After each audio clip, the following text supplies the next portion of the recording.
I'm Frank, and I'll let David introduce himself. Hi, folks. I'm David Marasco. Frank and I have been teaching at Foothill for 20 or 21 years now. Next slide, please. So we started the physics show soon after we started teaching here, actually. I was scouring the internet for ideas for demonstrations to do in my classroom, and I stumbled across a video of the wonders of physics that the University of Wisconsin puts on. It's a demonstration show, and I thought, wow, we could do this here. And I ran in the next morning and I started to describe the show to David. And before I could even say anything, he said, we could do that here. So we were on the same page. We started our show in the 2006-07 school year with one show.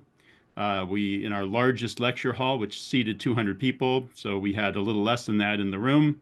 And then the next year, that should be 2024-25. Sorry, that in the past year, 2024-25, that's this school year. We'll have 31 shows and over 25,000 people will come to Foothill College to see our physics show.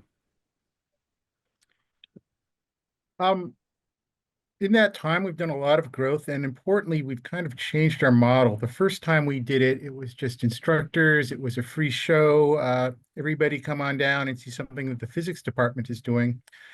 The second year, we sold out that a 200-person lecture hall 4 times in basically the span of hours. We had very powerful word of mouth, and we're in the Silicon Valley, which provides some just sort of cultural benefits to a show like this. Um, the big transition for us was we moved to the main theater on campus, which seats a little bit less than 1,000 people.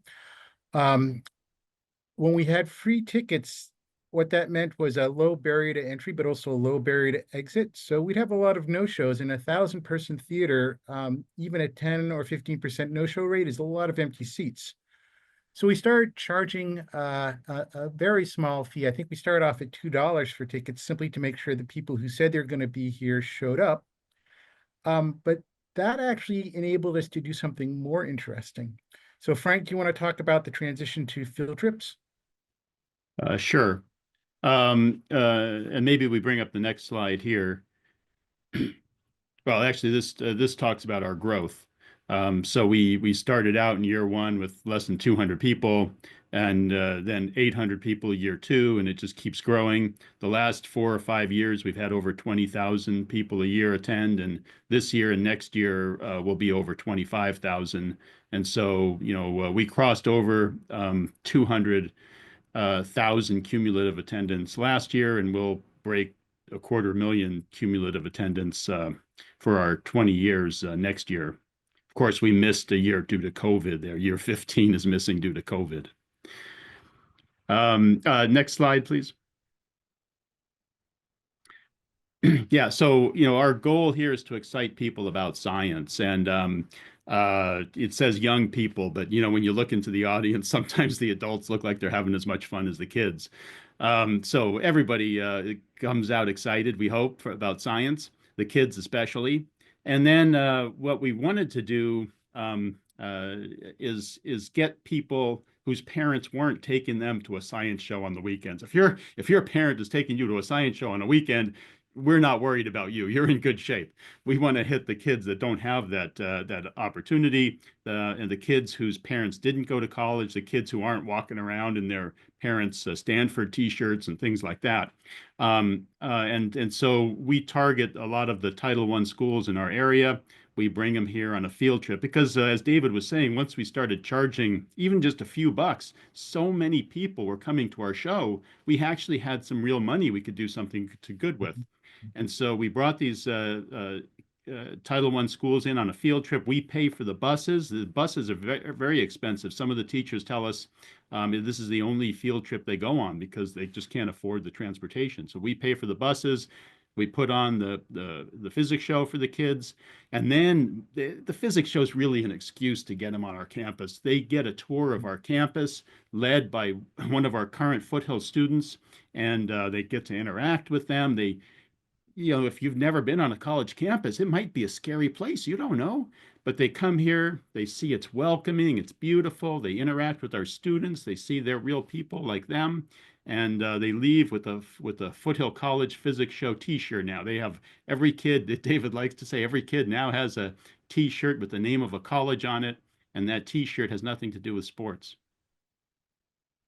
Yeah, and you can just kind of do the math. You know, we give away so many shirts that if you're a little kid, when you go to school every day, either somebody in your class or somebody on the playground is going to be wearing one of our shirts. So it's just a constant reminder of you can go to college. There's a community college right near you. When you go to college, you can do science. So literally, it's not just they came to our show. It's every day there's a reminder of this possibility of for their future. And this also gives our Foothill students a chance to participate and give back to the community, serve the community a little bit. In fact, a funny story, one of our presenters one year comes to me and says, "Oh, I have to thank you." I said, "Why is that?" So she had already had a degree, but was coming back to Foothill because she decided she wanted to be a physical therapist. And so she was in an interview for a graduate physical therapy program, and they asked her if she does any community service. And she said the first thing that went through her mind was, I don't have time for that. I'm a full-time student. I'm paying my way through school, maybe later in life. And she said, before I could open my mouth and say something stupid, I thought of the physics show. And I told them all about how I was involved and helped out with the physics show. And we brought these kids in. And so she said, I have to thank you for that. And we are completely self-funded because of the paying audience that comes on the weekend. Even today, we're still only $6 a seat to come see the show, but so many people come, we can afford to handle all of our own expenses. And very importantly, we pay our students. It's a big time commitment for our students. So we allow them to treat it as a job rather than a volunteer opportunity. Yeah, actually, when we first started, it was only a day or two, and so we kind of asked for volunteers, and that I was kind of okay with that. And then I had a student tell me, "Oh, I can ask for the day off work to come and help." And I'm like, no, no, I'm not going to ask a community college student to take a day off work to volunteer here. I'm going to figure out a way I can hire you and you can work here instead of working at your other job. But I wouldn't be able to live with myself otherwise. You want to touch on this, David, or? Oh, sure. The the physics show has really gotten out into the community. I can tell you that when my son was younger, I would take him to birthday parties and be like, "Oh, you're one of the physics show guys." And it's not just sort of the word of mouth that sort of triggered this avalanche of support. We've also been sort of in the media. So we've had we've been in the newspapers, we've been on TV. At one point, Frank almost got on The View. He was going to put one of the presenters on the bed of nails, but at the last minute, she um, declared her pregnancy live on TV, so he did not put her on the bed of nails.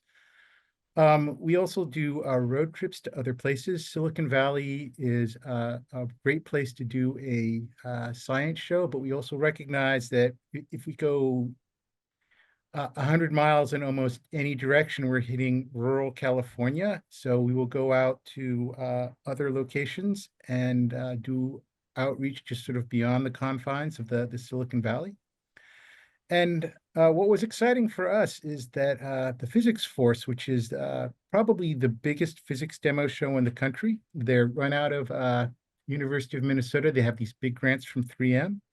At one point, the leader of the Physics Force just flew out and watched our shows and then kind of spent an hour afterwards just kind of picking our brains. And we had been under the impression of, oh, this guy came out to Stanford or Berkeley or whatever on like normal physics business and stayed over on a Saturday, just got an extra travel day in. No, he flew out specifically to see us and to treat us as experts in the field. And I look at my 20 years in the community college system, and often the folks from the big R1s, they do not treat us as equal colleagues. Um, that was not the case here. This person really appreciated what we did, understood what it takes to put together a good demo show, and basically wanted to just share thinking with us. And we can probably go to the next slide. Oh yeah, here we are. These are samples of us being in the newspaper. And what I do want to call out is you can see a lot of action in these photos. And what's a little harder to see is just when we're up there on stage, we're also having a lot of fun. And I think that's one of the things that the kids also take away is science is fun. Okay, we can probably go to next slide. Yeah, so also um, behind the scenes, incorporating our students, we have a very active set of clubs on campus, student clubs, and one of them I'm the advisor to, the Science and Engineering Club, and of course, because I'm the advisor and I do the physics show, one of their tasks is to help build the demonstration apparatus for the physics show. So something that works really well in a classroom sitting on a desktop, doesn't work so well in a theater that seats almost 1,000 people. So we have to supersize these things. And here you can see some students building the apparatus, and then down below, the student presenter that was the giant pendulum snake that presented that in the show. So the students are involved on many different levels, from student presenters up on stage. Yeah, can you imagine being that age of having just taken your first physics class and stepping on a stage in front of 1,000 people and explaining a demonstration, really to see their self-confidence blossom is just wonderful. But that's not for everyone. And we kind of handpick the people that we think will thrive in those conditions. And the rest, they help giving tours, helping behind the scenes, and building apparatus. And some of these students, it's the first time they've used power tools and things like that. So we're giving them some hands-on opportunities there. And I'm going to jump in and add, when we think about having these student presenters on stage, there are really kind of two audiences. The first audience is the kids, and we want them to see these presenters and say, hey, that person's only like, oh, 8, 10 years older than me. It could be a bigger brother or sister. This is totally something I can do. The other set of people in the audience are the parents, and we want to showcase brilliant, talented, confident community college students and say, hey, whatever ideas you have about a community college and the students at a community college, this is the reality. These are our students. Next Next slide. slide. Next slide. And a couple of action shots here. We end every show with the bed of nails demonstration. I like to say, if I could think of something better, I would, but I can't. So we end every show with that. That's a great demonstration. The kids, it definitely leaves an impression on the kids. But the rest of our show, we try to vary from year to year. We have sort of 3 different versions of the show that we cycle through. It keeps it fresh for us. It keeps it fresh for our audience. It's a fun way to do it. And then there you see a student with our T-shirt cannon, and some of us on stage. This is the model we like to have, the 2 of us with 3 student presenters, and that seems to work pretty well. Okay, Next next slide. slide. Thank you. And then we thought the best thing to do is just to show you a time-lapse video. So this is a time-lapse of one of our field trip days. We have been on a run rate of 6 of these days a year, and this year and next year we're trying to up it. We're doing 7 this year. And did we lose our? video. The video might not be working very well. Okay. There we go. Give it another try here. Yeah, so as I was saying, we did been doing 6 a year for the past 4 or 5 years. Now we're doing 7 this year, and next year we have 7 planned. And you will hit about 5,000 kids this year, bringing them in on these school field trips. Here you'll see them all flooding out of our big theater here. I love this shot. 900 plus kids coming out of that theater and going on their campus tour. Then every kid will get a Foothill College Physics Show T-shirt. They're seeing our beautiful campus. And they bring a sack lunch with them and eat it on campus. And one thing we're trying to do is make that lunchtime a little bit more engaging and having tables set up. The Society of Women's Engineers has been coming for a couple of years now. They have a table there, and sometimes you can mute that. Sometimes Stanford will have a table there, and then we have a number of tables that we can set up with little hands-on apparatus that they might have seen the big one up on stage in the physics show. Then they could interact with it themselves at a table at lunchtime. And that's our field trip show. Good morning, everybody, and thank you for allowing us to explain what we do in automotive technology. I'm Dave Capitolo. I'm a full-time faculty and department chair. And before we explain what we do, I always like I'll steal a book title and say that we start with why. Our mission, part of our mission is to excite, inspire, and prepare our students. And that's for careers and also to be better people in the community. And how we do that is to provide them with as many opportunities as we can, whether it's in classroom, career opportunities. And then the following ideas are ideas of what we do to actually excite everybody, inspire them, and prepare them. So go to the next slide, please. So one that we're really proud of is our cohort model. Every year, every quarter, we start with introductory classes. Students will come into those introductory classes, meet each other, develop these cohorts, and travel through all of their courses together. And often these cohorts start at our outreach events. Students will meet each other at outreach events here on campus and plan on taking these classes together. And we feel that when these students stay together, whether they go off onto our full-time day program or evening classes, it really helps with our success rates. These students stay together, help each other out, and it also keeps our equity gaps low. A lot of the English language learners get help from other cohorts within the class.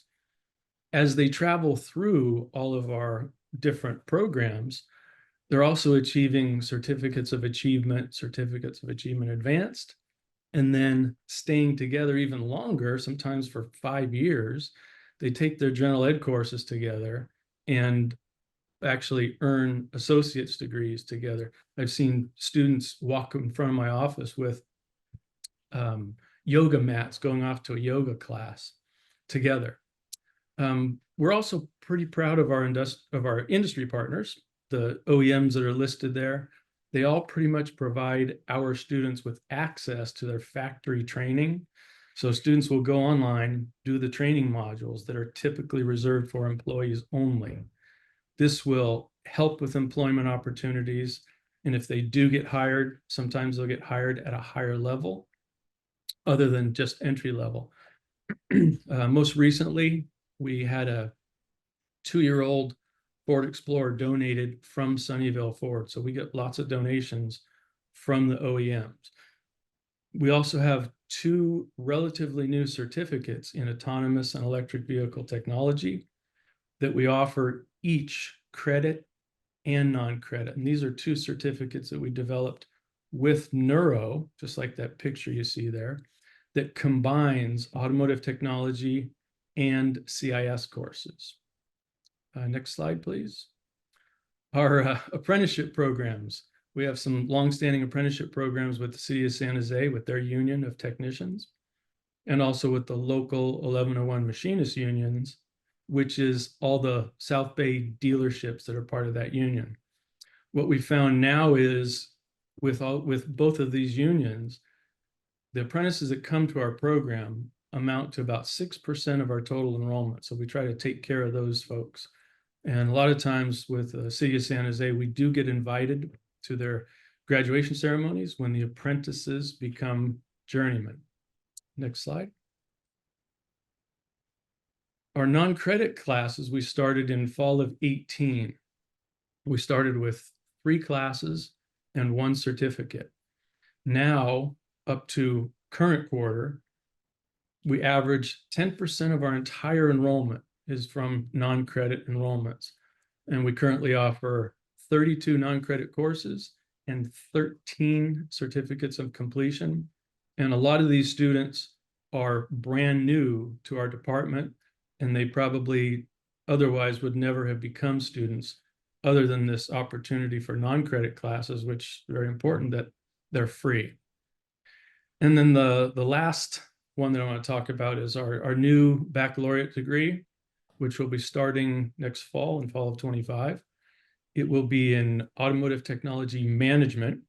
So a lot of our students that we've surveyed, our previous students, have said that they probably would not have taken a 4-year college or earned a degree if it wasn't for this program. So there's a little bit of an equity component. And this job or this degree is going to help prepare our students for entry-level management jobs. And of course, we all want everybody, all of our students, to have higher earnings along with that. And the really exciting part is this bachelor's degree program, it's really the first transfer opportunity that our students have ever had. Yes, some of them transfer to mechanical engineering in other areas, but this is the first one that is completely related to what they've taken all their lower division courses with. So that's what I have, and thank you all very much for this opportunity to share with you. My name is Ben, and I run the TTW program here at Foothill. One thing that we really need to acknowledge before I get started is that the educational system as we know it was not built with neurodivergent students in mind. But neurodivergent students are actually coming to community colleges in very high proportions comparative to any other educational institutions. And what we do at TTW is we provide the support to make sure that they will succeed when they get here. I'm going to talk a little bit about why our work is critical, what we're doing to transform things, and how honestly we're kind of leading the way in student success for non-traditional college students. Next slide, please. But first, we're going to start with some numbers. 2.5% of children today will be diagnosed with autism. But I also want to point out those diagnostic criteria are bad, and they grossly underestimate the number of students on the spectrum. For example, if you happen to identify as female, you have a 20% chance of being diagnosed. That's if you are actually autistic. You have a 20% chance of being diagnosed if you are not a man. So these numbers are way off. But these neurodivergent students, they're dropping out of community college at a rate 15 to 18% higher than their neurotypical counterparts. That's not because they aren't intelligent. It's just because school was never designed for them. It was designed during, by, and in service of the Industrial Revolution. Schools were actually modeled originally after factories, and they were designed to provide a steady stream of factory workers. Neurodivergent students, kind of by definition, we do not fit into this model. We can't be batched like anybody else. But honestly, even with all of these challenges, 50%, half of autistic high school graduates do plan to attend some form of college. But the problem is we have this access pipeline that works, but we don't have a success pipeline. If we don't intervene, these students fall through the cracks. They drop out, they go unmeasured, or even if they do succeed and by succeed, I mean get a grade and pass a class, they don't actually retain what they would retain if they were properly served. That's where TTW comes in. Next slide, please. So digging a little bit deeper, the most important number is 0. There is no correlation between neurodivergence and intelligence at all, none. Neurodivergence has nothing to do with IQ, other than the fact that it negatively affects some IQ tests and standardized tests. Another important number, I have surveyed over 100 students, and every single one of my students has experienced bullying, discrimination, feelings of isolation, not at Foothill, I want to be clear, but at some point during their educational career. Every single student. These students aren't just struggling academically, they're struggling socially, they're struggling emotionally, they're struggling psychologically. And when students feel like they don't belong, they disengage. And when they disengage, they're going to drop out. And finally, as you all know, every student who completes the application is accepted to community college. The open enrollment nature of community colleges is so powerful for these student populations because lowering the stakes makes them feel safer. The opportunity is there. We just need to make sure that once they arrive, we can support them. Next slide, please.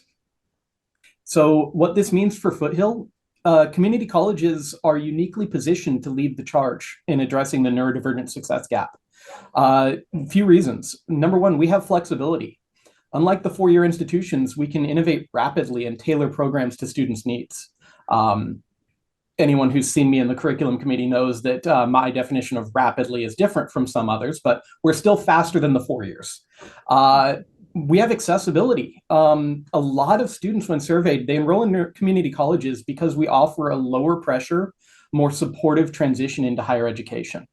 And that does give us a responsibility. With so many of these students choosing institutions like Foothill, we need to ensure that we're equipping them for success, not just offering them a seat in a classroom.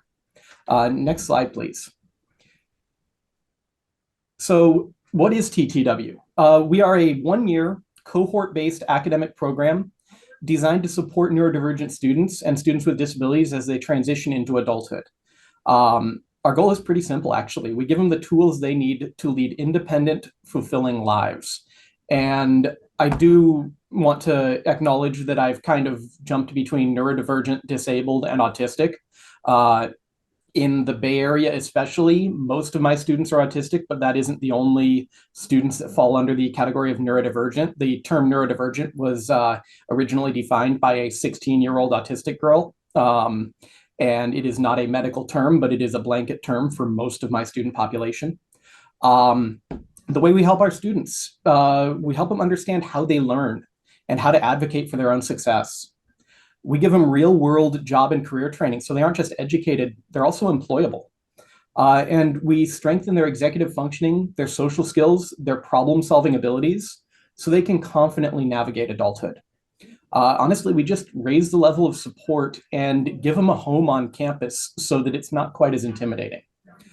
Next slide, please. Oh, that is the next slide, I apologize. What they gain from the program. So what do TTW students actually experience? As mentioned, they get real-world job skills. They have internships on campus. They do project-based learning in partnership with our STEM Center.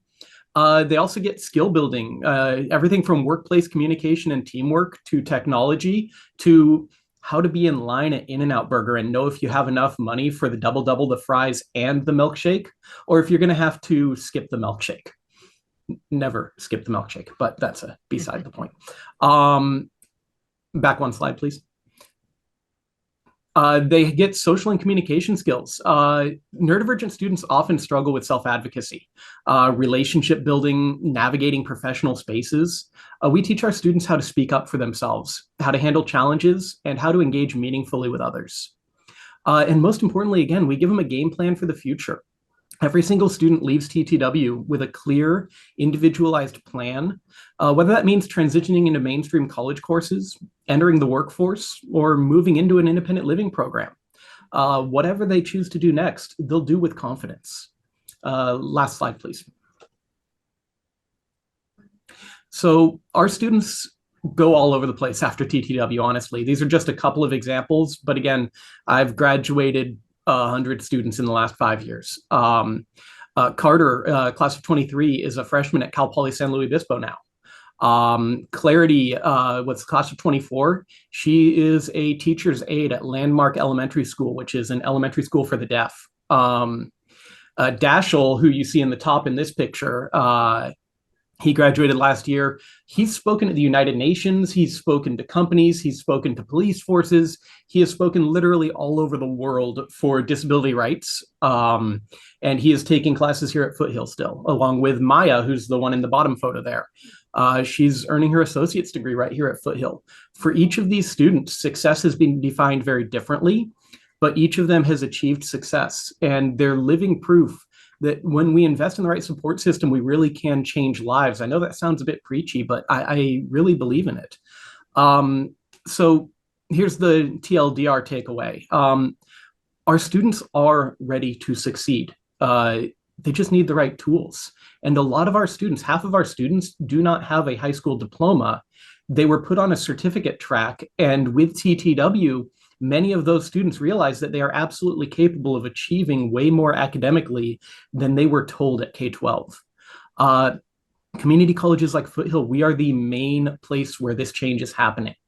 We have the power, we have the flexibility, and we have the students to really make this change. And we're proving, the numbers show that when we rethink student success, that we really can help these students succeed. Hello, my name is Mike Appio. I'm the department chair of the Design and Manufacturing Technology, also an instructor, and the PI of a NSF ATE MADE project that I'll talk about shortly. I also have Kara Crone here that's going to give us a little example of one of our programs. Next slide. Some of the innovative programs here at the Gene Haas Center for Design and Manufacturing, and a lot of these programs you see here had to do a lot with the grants we get from various areas, but we have an extensive 3D printing additive manufacturing program. And when I say extensive, probably meaning probably the best in the state for any community college, and well far more advanced than many of the four-year colleges and universities in the state. It is quite extensive. Truly, it's a program we run here that you really have to experience by being here. It's very, very hard sometimes to explain. Multi-axis CNC machining with robotic work cells is another project program that we work very hard. These would be the advanced programs, of course. Through our CAD modeling program, advanced, NX, Creo, not just introductory. We take them all the way through high-end surfacing and modeling and other types of areas. And then something we're dipping into now, we're starting is a robotic automation systems program that we'll have an extensive lab, and we're moving in that direction. Some of the other programs we do is a high school dual enrollment program, and it's probably the only or one of the only that we actually do on campus, which gives the students a great opportunity to use the equipment that we truly have in all these labs. We also participate in the high school summer academy with local 9th to 12th graders. Another program we're getting into, and this was one that they've asked me many, many years ago. We just finally had the individuals to be able to do this, is Uniquely Abled Academy, which some of you have heard of. It's career pathways for individuals with high functioning autism. So to the Department of Rehabilitation and some others, we're gaining some money, and we hope to put on our first program here in the summer. We're also getting into, not as quick as some of the other CTEs, but non-credit courses, which will only make our program better and give more opportunities for people to attend. We are also one of the facilities, probably one of the leading facilities in the country for teacher training from the Gene Haas Foundation. I spend summers teaching other instructors from colleges and universities throughout the country on CNC equipment and other areas of whether robotics, machining, and so on and so forth. Next slide. Here at the center also, we're big on curriculum is through grants. Grant money is a big part of it. We did get an SF ATE grant. We're into our 3rd year now, and it was written through the department by myself and another individual that used to work here. But as you can see, it really, really goes hand in hand with expanding curriculum for CAD, 3D printing, AM, multi-axis machining, and robotic automation on the cells. The goal of it obviously was increase success rates, promote equity in the design and manufacturing careers. And we also facilitate faculty professional development opportunities for all instructors in the Bay Area who would like the opportunity to learn that. The grant is unique. It was first was $200,000 to 600. So since we never did one, of course, we're going to go for 600,000. And we were accepted. But I think the great thing about this grant is it all goes back to curriculum development, individuals, mentors, professional development. Equipment was not bought with this grant. We actually have another opportunity through the state of California that does help us there. So I was pretty excited that we could spend all this giving back to the community without having to invest in equipment.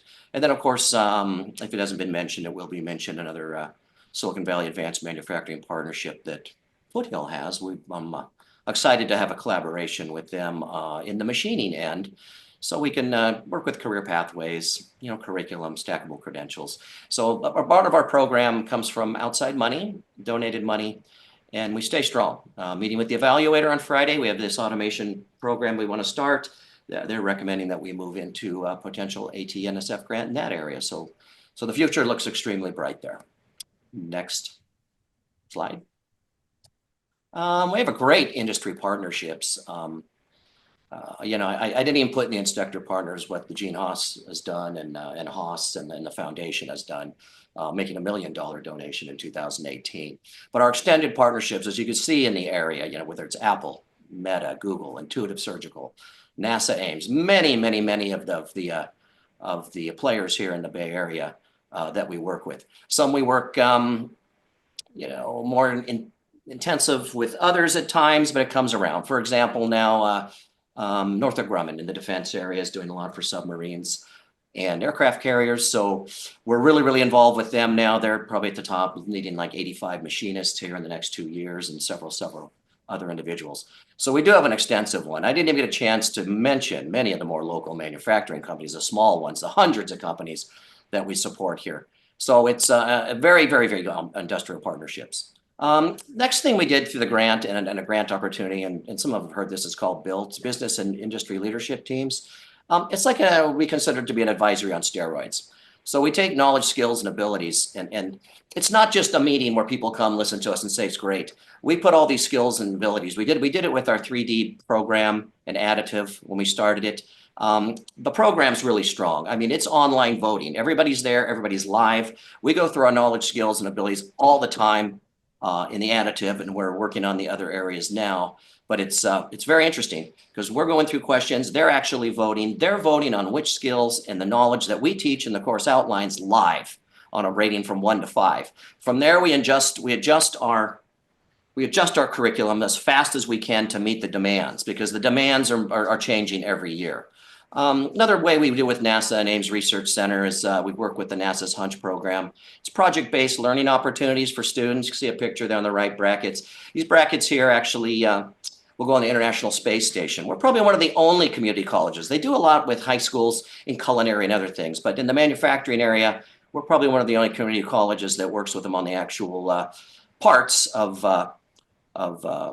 International Space Station stuff. So that's just kind of a brief area of kind of what we do here. When we move to the next slide here, I'm just going to have Kara give a little quick presentation highlighting one of the programs that we put together in this building. It's been there for a year. We've been doing this for a while. With that, I'm going to let Kara kind of just give a few minutes on that one program that's really taken off on us. Thank you. Okay. Thank you, Mike. Like Mike said, I want to focus a little bit on the other side of our department, what we call additive manufacturing and industry, but you might know as 3D printing. And we have a picture of our lab right here. And unless you experience it, like Mike said, you might not really know what you can really do with additive manufacturing and industry, so much more than what you might see in your hobby printers. So it's just a list of some of the technologies we have here. You can do very innovative materials, either mimicking, matching, or even some unique opportunities for manufacturing materials that we can only use through 3D printing, including 3D printed metals that are used in aerospace, even printing things like sand or biocompatible materials. And I want to just demonstrate a little bit of that in the next slide, if you can. Thank you. Some of the technologies we have here, just to give you a sense of this, and some of you might be unfamiliar, with some of our machines, we can print, standard plastics that you might see in a lot of consumer products, but we can get a lot of opportunity here. For example, printing materials that might be difficult to manufacture traditionally. And as well as what I'm going to talk about a class that we've developed and just started last academic year. But one of the ways we can do this is through powder printing, where we can do very, very complex geometries, which are, again, these are impossible to manufacture traditionally. This is why a lot of powder printing processes are used for aerospace parts. And then finally, photopolymer resins. We have a couple of processes that can do this. So this is full color, beautiful concept models, as well as compatible biomedical models, which I've had some students actually go on to working in medical devices based on the work they did in our program. All right, you can move to the next slide.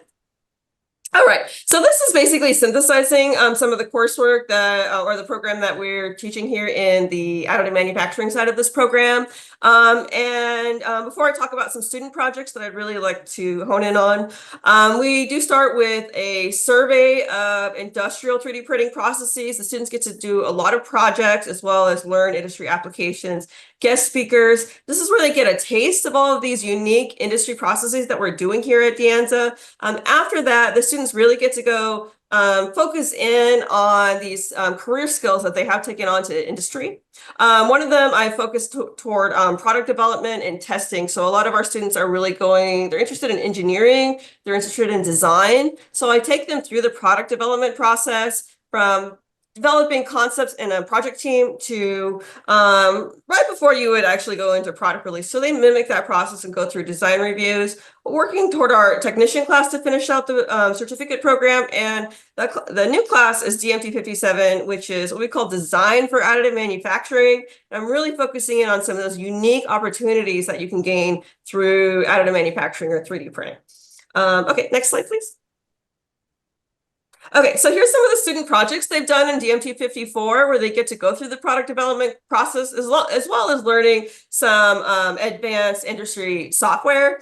And these are really cool projects. Because we have these industry printers, we have this really unique program, as Mike said, is the only program of its kind in our state and only a few of its kind in our country, that they get to use the same materials that you would use in traditional manufacturing for in-use consumer product, but they can 3D print that part, and that enables those parts to go to market a lot quicker. So I get them to experience that process from beginning to end, and these are just really some fun projects that they've done. I also want to say that all of this is supported by our CAD program, our computer-aided design program, because after they take that intro class, we want them to be able to use those design skills, those 3D modeling skills to actually manufacture these parts using some of these advantages of 3D printing. So we have some fun they can hold different devices to their belt. One of these they've developed a really interesting interlocking system for this car adapter that go to hold, remember when those water flasks were really popular. And then some other things, a pencil case, which was, I love this project because it was a multi-component design. And in the next class, they were able to combine all those parts and print something that would be really complex geometry only available through 3D printing. So if you go to the next slide. Thank you.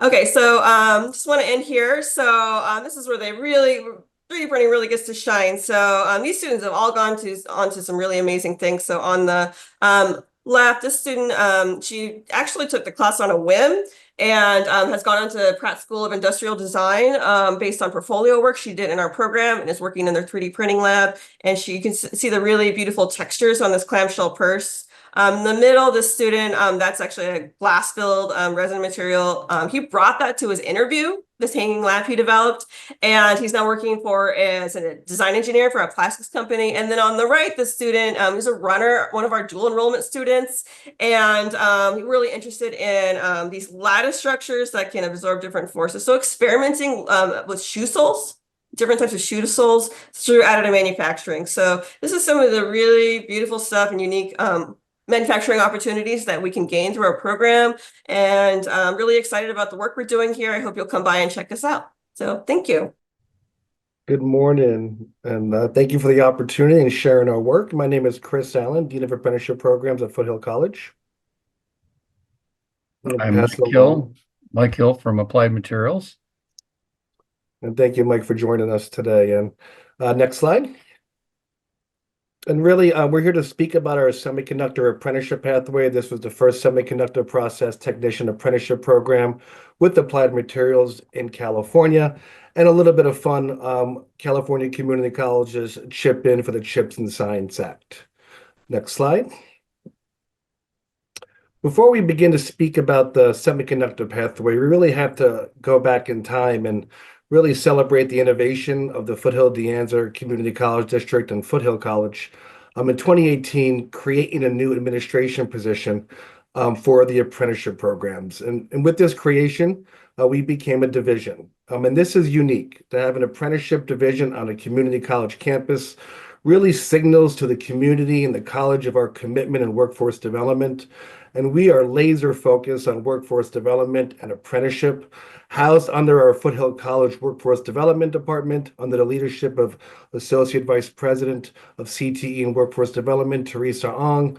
Our division consists of some infrastructure of support with two incredible apprenticeship coordinators that really focus in on ensuring that all of our apprenticeship programs are provided the services that they need and deserve from our college. Next slide. We can't talk about our division without talking about our partnerships first. Foothill College here in California is a local education agency for 8 building trades apprenticeship programs. The state of California requires apprenticeship programs to have a local education agency, an LEA. And for more than 40 years, Foothill College has served in this space. We recently found a document in our move that actually had a contract that was typed up on a typewriter with our local 104 sheet metal program dated 1991. So Foothill College and the institution of knowledge of apprenticeship has been way before my tenure, and this experience has really helped us pivot to be leaders in the state and in our region. I'd like to invite us to look down below on the slide. You'll see that we have 2 registered apprenticeship programs on our campus, dental assistant and an early childhood education apprenticeship program. Foothill College is the program sponsor and the LEA, and that is very unique. In 2019, we began the work of registering our first apprenticeship program in dental assistant. At the time, it ended up being the first dental assistant apprenticeship program in California, really believing to create pathways for our students to choose from, specifically to be in full-time employment. We are here in the Bay Area, the most expensive area to live, and we believe that students should have the option and the ability to choose pathways, especially to be in full-time employment.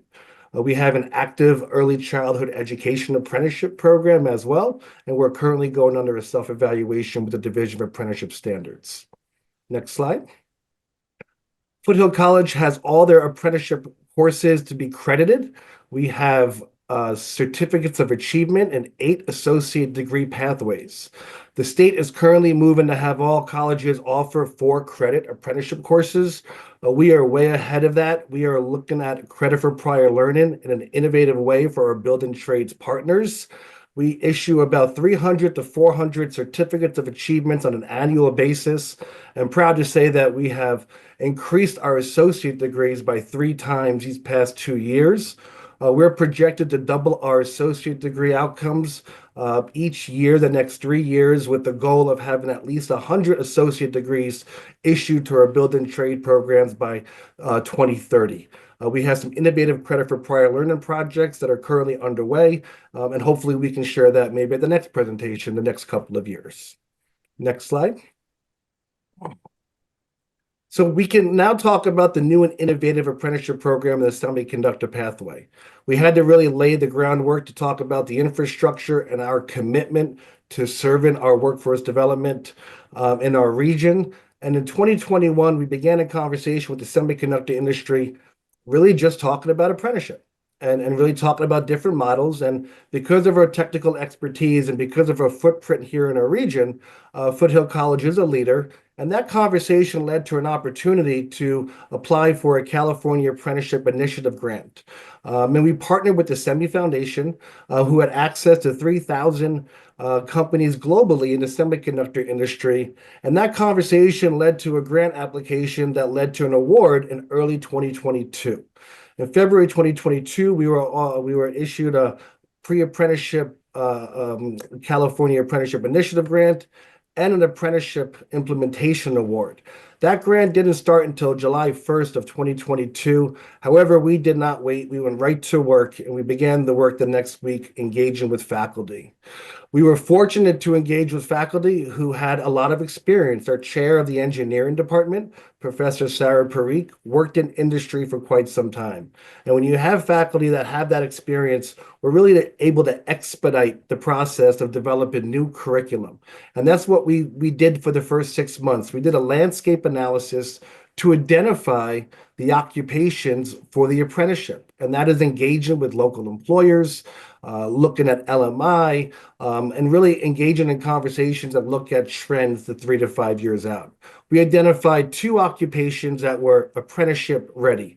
Hardware tech and equipment maintenance, which is kind of a mechatronics background, and a process technician apprenticeship. Foothill College began developing new courses for the process technician apprenticeship in partnership with our local employers, specifically Mike Hill from Applied Materials. Mike Hill engaged with us in the fall of 2022 and came to the table and said, hey, I think we can train our apprentices on this, and the curriculum can really cover the next piece of the puzzle of an apprenticeship. And when you have an employer committed to that process, you really can begin to do some great work together. We identified the KSAs and the work competencies, and we began to recruit a DOL intermediary to register the programs with the Department of Labor, as well as the Division of Apprenticeship Standards. Now, I want to put this in context of the timeline. Mike and I met in the fall of 2022, and we really rolled up our sleeves in January of 2023 and set a cadence of meetings with the consortium of partners of industry associations, DOL intermediaries, and other employers who are also looking to register their apprenticeship programs. In 8 months from January through August, we met twice a week and really had some intense deliverables with an aggressive timeline. We had to really be aligned with our deliverables to ensure that we create a new curriculum, register the programs, had our curriculum approved by the state, and then begin to plan to recruit for the first apprenticeship class in the fall of 2023. And this is really the innovation of aligning partnerships. And I think the power in partnerships in this story is powerful. We engage with our local workforce development boards for recruitment. And as we began to register the programs and get the curriculum approved, we were also in tandem recruiting. Everything lined up in the month of August, where we had all the approvals necessary. We had our recruitment underway. And in the first cohort, each employer had over 300 to 400 applications for apprentices. I think that Mike will speak a little bit more about that as an employer. When you engage with your local workforce development boards, they can cast a wide net. And they can cast a wide net into our community. And the focus really on the apprenticeship, as we were tracking the CHIPS and Science Act committee work in Congress in 2022, well, workforce development plans were grounded in ensuring that they were diversifying their workforce.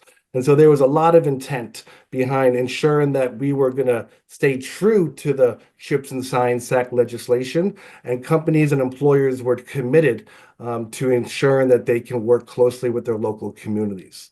And below, I can't continue to talk about apprenticeship without talking about employers.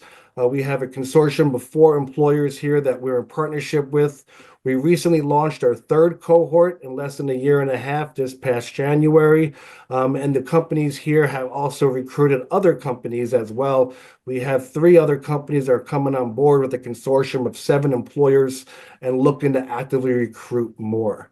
And so without our partnerships with local employers, Employers are at the heart of an apprenticeship model, and with their commitment, this is why this model has been so successful, and we are looking forward to expanding with our recent Department of Labor Strengthening for Community Colleges grant that Mike just mentioned, Silicon Valley Advanced Manufacturing Partnership, which we're now in partnership with 5 other local community colleges to really leverage our advanced manufacturing programs to lift up the industry as we all sit here in Silicon Valley.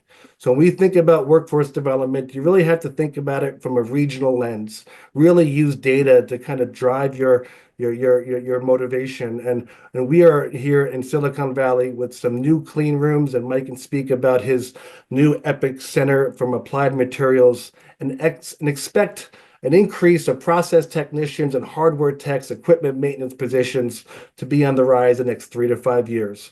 And community colleges will be front and center to really help the industry. And with that, I want to pass it along to my partner, Mike Hill, Senior Director of Talent and Org from Applied Materials.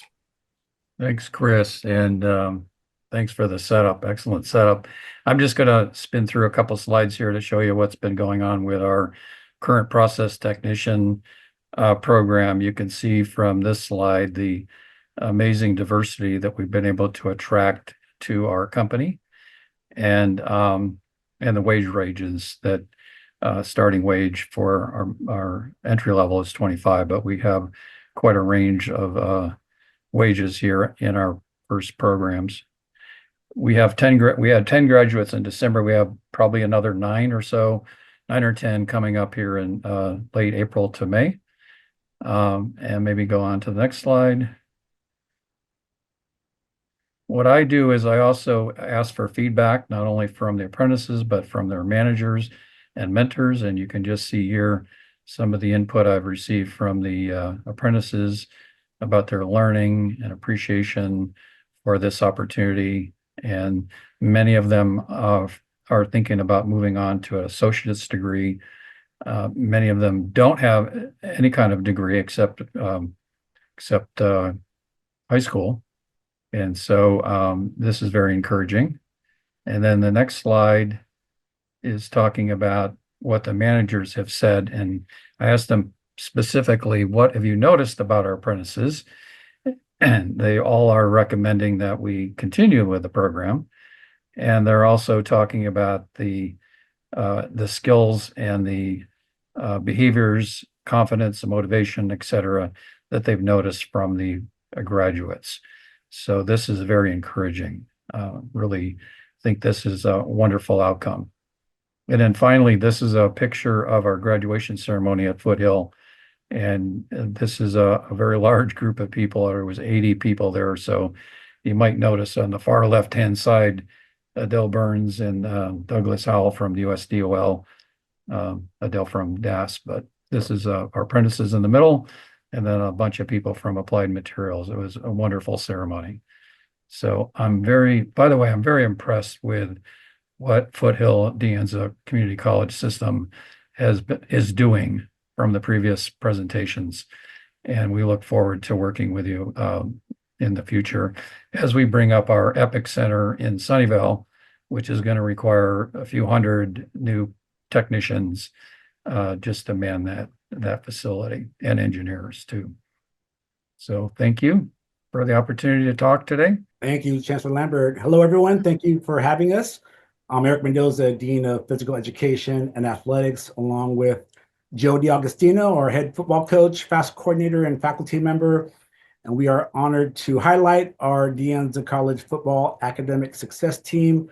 For those attending the League for Innovation Conference in San Antonio, we hope you can join us for the hour-long presentation as well. The QR code you will see at the start and the end of today's, we'll take you to today's slide deck, but the site also includes a short video of student testimonials. So we urge everyone to view that on your own, as we won't have time to show that video today. Next slide, please, and Coach Joe. Hello, everybody. This is a really good chance to kind of tell the story of how the FAST program kind of came to Genesis for me. So when I was at college at Squiz, this young man, Robert Jackson, who who, signed a Division I scholarship. And then obviously, picture on the right, he was lucky enough to play in the NFL. But the slide in the middle is really what tells the story. And so Robert contacts me in the summer, and everybody knows kind of how summer goes in community college. My dean was in Spain. My athletic director was on a family vacation. And he's explaining to me how he's being evicted. And I was lost. I went to pick him up at his house, try to figure out what's going on, to make sense out of things. Really scrambling to try to help him because he had really nowhere to go. The reason that there's the picture in the middle is it's one I took that I wanted to remember for my whole life. When Robert was packing up his stuff and we are going through everything, I asked him, I was like, why do you have all these sticky notes on the wall? He said, Coach, every time I have a negative thought, I write something positive about myself on the wall. Wow. And it was more important for him to pack up his sticky notes than probably anything else that he possessed, because he wanted to take them with him. And I thought it was a really, really powerful thing. And like I said, the genesis of this was that I was really unprepared when he came to me and was like, I have nowhere to go. I don't know what I'm doing. It's the middle of summer. We had no real wraparound support system in place for our student athletes. And that's kind of where this, I guess, calling for me has come from, past football, right? It's the idea of being able to support our student athletes in their process of going through their college experience. Next slide. So our FAST program is an academic support team for football student athletes who are transitioning from high school to college. As you know, college student athletes, their academic requirements are higher than those of our regular college students. And for students who already struggle academically, maybe in high school, the transition to college can be very challenging. While FAST is not recognized for us as an official college learning community or a traditional cohort, any intercollegiate sport program is often referred to as the original model for guided pathways. The sports team's natural setting, led by coaching staff and personnel within the department, includes all the support that guides students from start to finish during their college career. From recruitment, onboarding, to graduation, completion, and everything in between. Those pivotal moments for students during their time with us is really where the magic happens. At De Anza College, we name our guided pathways spaces are called villages. And this describes athletics and our FAST program perfectly, because the village is there to help our student athletes develop a clear path, get on path, and stay on path. As many of you know, the work of Terry O'Banion, who emphasizes the student's first 15, we see FAST as that critical part in that retention and progress. Just as faculty innovate with course redesign, we believe this is program redesign to meet students where they are and to ensure learning outcomes and student success. Next slide, please. So prior to our arrival to De Anza College, FAST has been with the college for nearly 10 years. It was born out of the Student Success and Support Program, the SSSP funding, and the Equity Office identified programs to be included in State Equity Initiative partners. When Coach D'Agostino joined us in 2021, he was able to introduce best practices at his previous institution, and we transitioned FAST from a study hall program to our village model now, which includes a dedicated classroom setting. This, we believe, is a pilot to eventually replicate with all of our sports teams, and Coach will touch on some of the programming. Next slide. So actually, can we go back one? Because there were some things that we needed to talk about. Okay, so number one, data collection, right? All of us know that we're in a data-driven society. And so we use QR codes and our kids are able to scan in and out. The other thing we've done is we've gone through and developed a curriculum for FAST, in the sense that we provide weekly lessons and we talk about things like emotional control, relationship boundaries. We bring in guest speakers, and we've allowed our guys to have more than just study hall, right? It's not just tutoring. The tutoring happens on demand. We have a tutor in place in our physical space, so they can have that at their disposal, which has been really, really, really helpful. And then the full-time athletics counselor has come in, spoken with the team throughout each quarter, and then each individual player has a one-on-one meeting one time per quarter. Next slide, please. And then so we took this and reached out into the campus community. And so we've had ongoing conversations with senior management, meaning the president's office, director of financial aid, I meet with once a month. We've had help with the technological support, the library, getting hotspots, student laptops for a rent or loaners. We've worked with Dr. Will Fermender and the wellness. He does we call it a Wellness Wednesdays. He comes in and we talk about mental health things and kind of break down some of those barriers, especially in the environment of football where we're not used to talking about things like that. But we've included the office equity. We were lucky enough to win one of the awards for the school last year. We've been designated as a snack distribution site on campus. We worked with basic needs, outreach, and food services. The bookstore, we provided calculators for statistics. We've done fundraising to kind of offset some of those costs that we've needed. And then we've gotten some additional money in through the school as well. And then on top of that, we've brought our campus police into our physical space and had them talk to our student athletes and create a different kind of conversation there to kind of, again, knock down some barriers that might exist that create more of a common, hey, officer, hey, so-and-so, and there's more of a relationship there. Go ahead. Next slide. So we won't go through all of these, but for our 23-24 academic year, Coach was able to collect data, and this continues to inform our decisions to evolve the program. The data, especially the qualitative data, the feedback through surveys, one-on-one meetings, group discussions, helps identify next steps and new partners. As you saw, our list continues to grow. The student video touches on the relationship building and the camaraderie aspects of their personal growth. The football team is one of our most diverse student groups on campus. We anticipate next year that more than 75% of our roster will be from men of color populations. Coach and I meet weekly to talk about all the programming that needs to take place. And we're always asking, how can we be better for our students? Next slide, please. In closing, just wanted to touch on our football team's success on the field. We happen to go 10-0 during the regular season last year, our first undefeated league championship since the 1970s. We saw firsthand how our program translates to success academically, athletically, and socially. This year's team GPA was 3.11 and includes 5 academic All-Americans. We thank you for, we thank our FAST students, our partners, and our community members.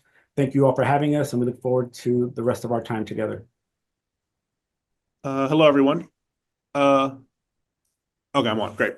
Hello, everyone. Thank you for having me. My name is Charles Van Meurs. I am the counselor and coordinator for the Men of Color community at De Anza College. As some of you know, the Men of Color program has been with De Anza for, I want to say, a little over 10 years now. I believe it started in 2013, 2014. So long before I got here, but I inherited this role. I stepped into this role summer of 2023. So going into 2 years in this position. So for those of you that are not familiar with what the program does, Men of Color is a program that entirely revolves around supporting our Black, Latino, and Asian Pacific Islander male students, particularly our students that are first generation men of color students. So those who might not have any experience with college or might not have any family members or loved ones that have gone to college. So this is kind of like their segue into higher education, their community, their home away from home, if you will. The program itself has gone through a lot of changes, specifically since COVID hit.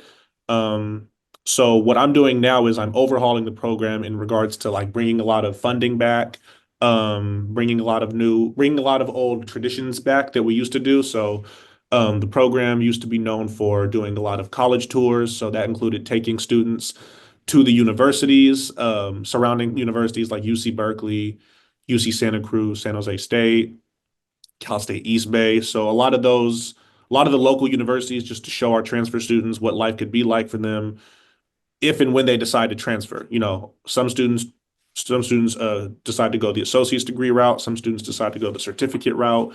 Some decide to go the transfer route. So this is just to show them what's possible for them, all of what's possible for them.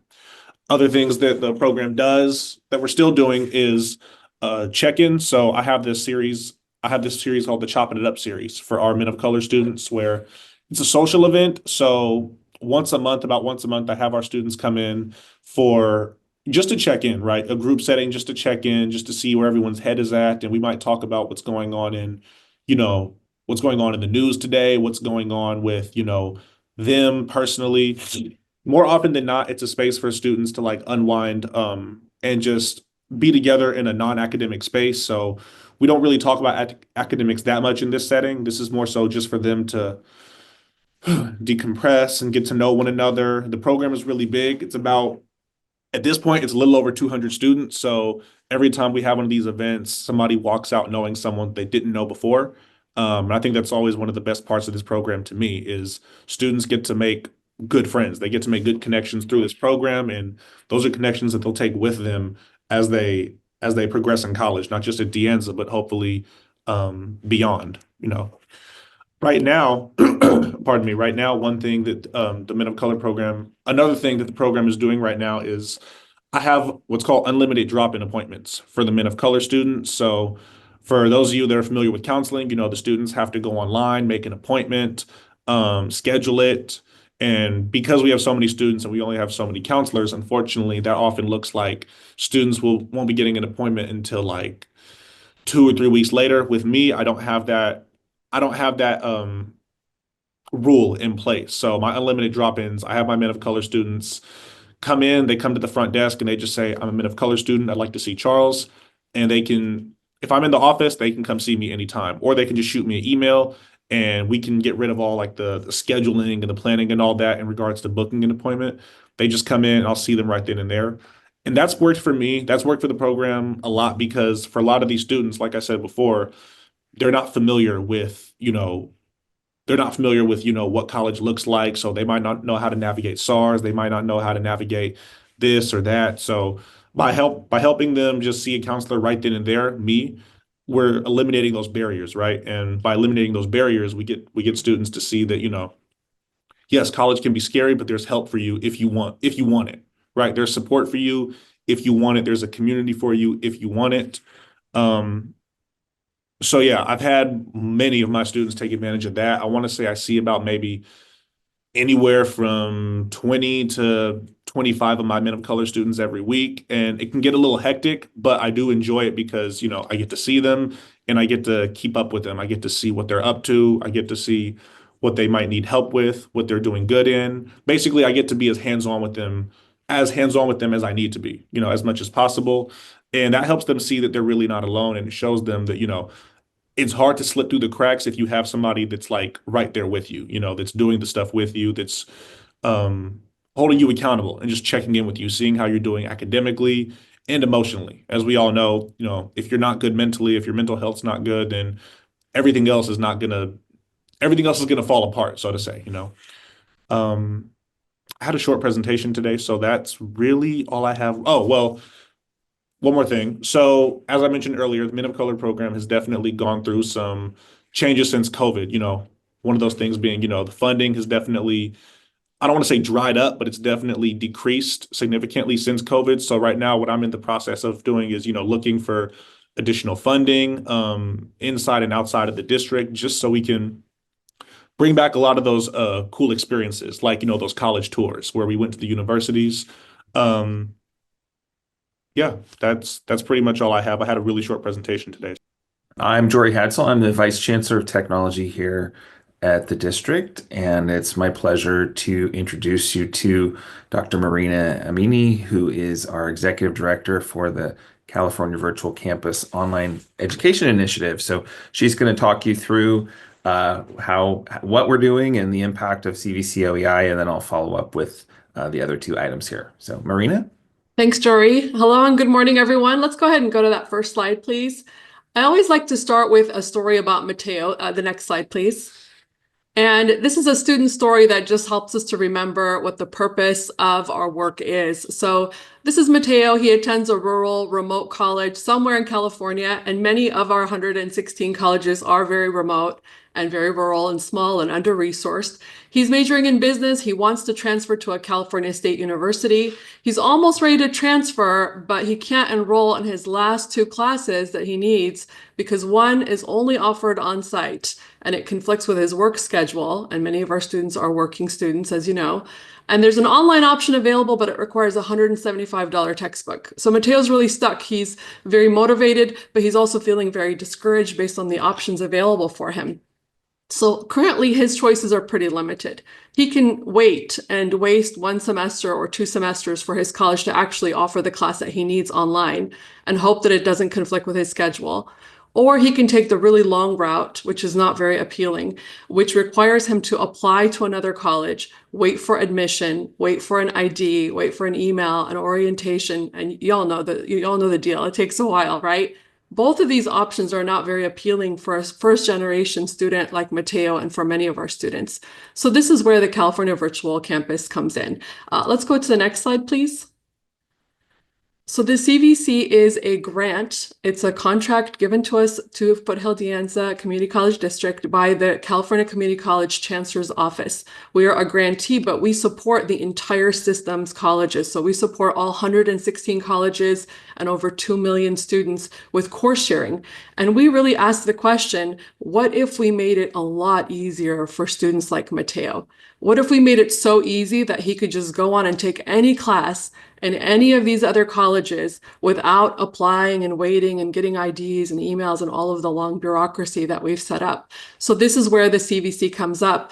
And we have basically created a way to do this. And Carla, if I could ask you to screen share and go to cvc.edu, because I think our platform is actually really nice for us to see in terms of how student friendly it is. So the CVC has been around for a number of years, and students go there to navigate when they're in a situation like Mateo typically is, where they need a class.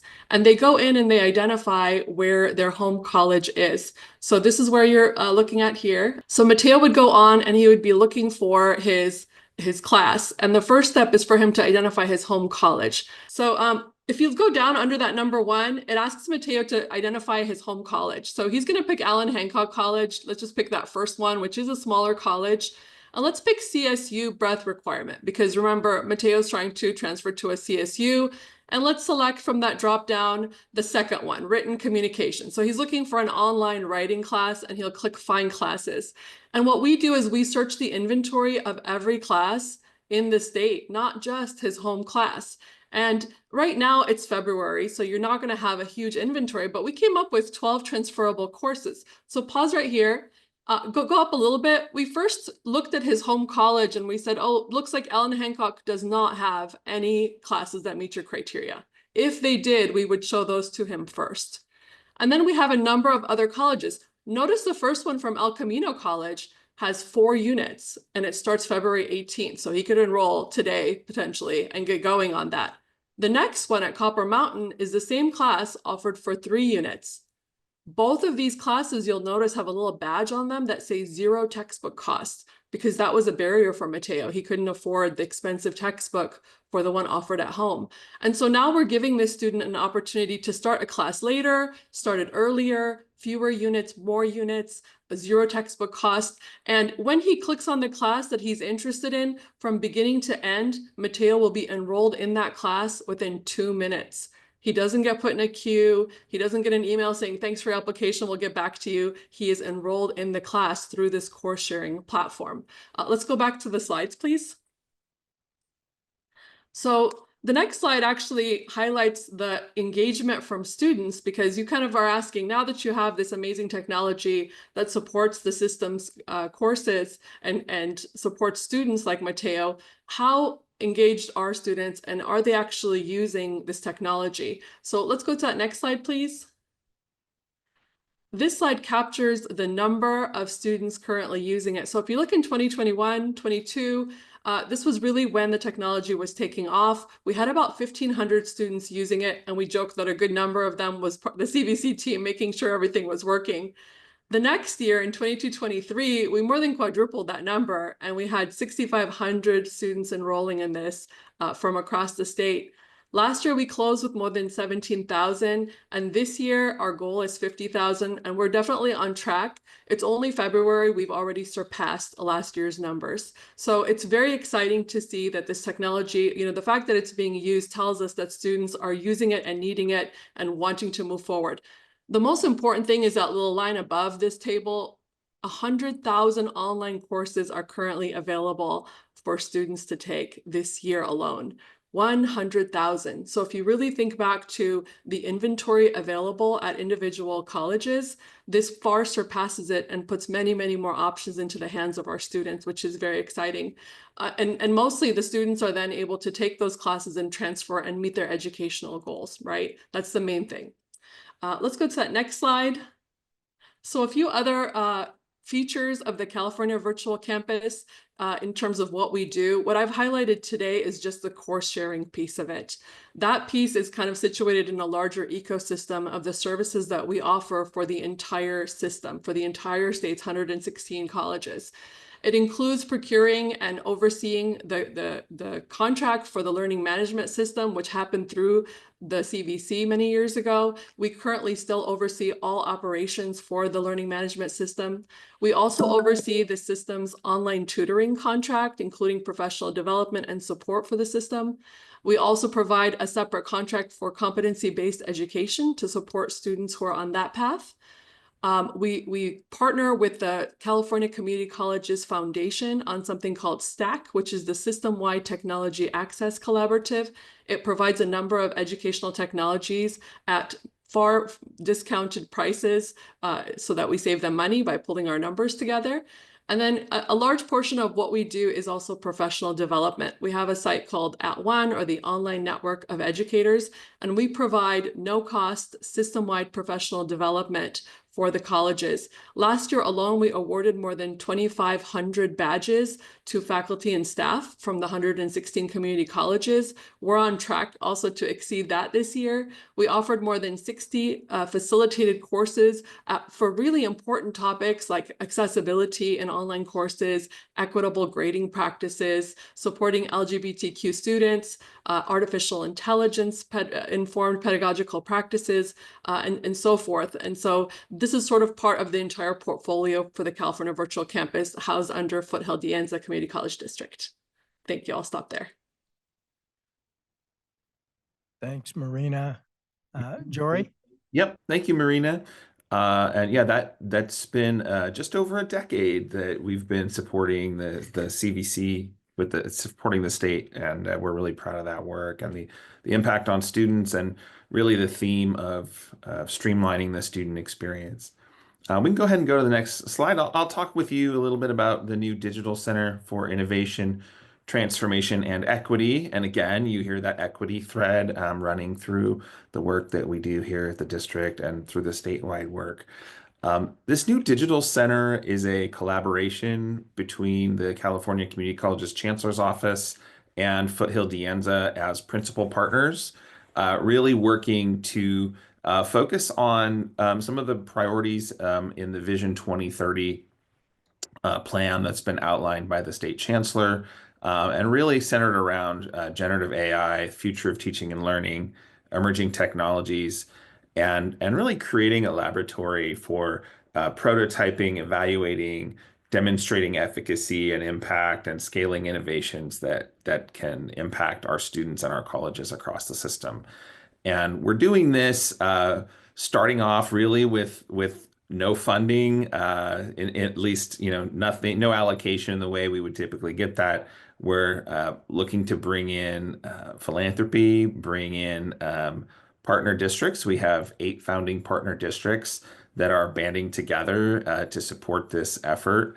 And I'll share a little bit about who those are here in just a moment. But really to contribute resources and sweat equity and help us to build a center that can innovate and can be sure that as the changes that happen with AI and emerging technology continue to accelerate, that we're not leaving any of our populations behind. We can go ahead and go to the next slide if you don't mind. So again, I covered some of this, but the Digital Center was really just launched in September. We made the announcement at the first ever Future Summit for the California Community Colleges. It was hosted at De Anza College in the beautiful Performing Arts Center there. And we were just really thrilled to have about 400 folks in attendance some from community colleges, some from the state system, but also we had vendors and other partners from emerging technology and big tech in attendance to really create some synergy and also to communicate to the technology sector that higher education and the community colleges are engaged and we want their support and partnership as we go forward. Let's go ahead and roll to the next slide. So one of the core foundations, I mentioned equity, but also the state's AI Council has been working on what's called the Humans Framework and guiding principles for artificial intelligence and generative AI. And they're really centered, as you can see here, around keeping the human in the loop, ensuring that privacy and security are respected, giving notice to students, and also avoiding algorithmic discrimination and providing protections. So you'll see these if you follow the work that we're doing and the work that we're doing as a system. You'll see the humans principles continue to be prominent as they really do guide the work that we're doing. Next slide, please. I mentioned before we have some founding partners.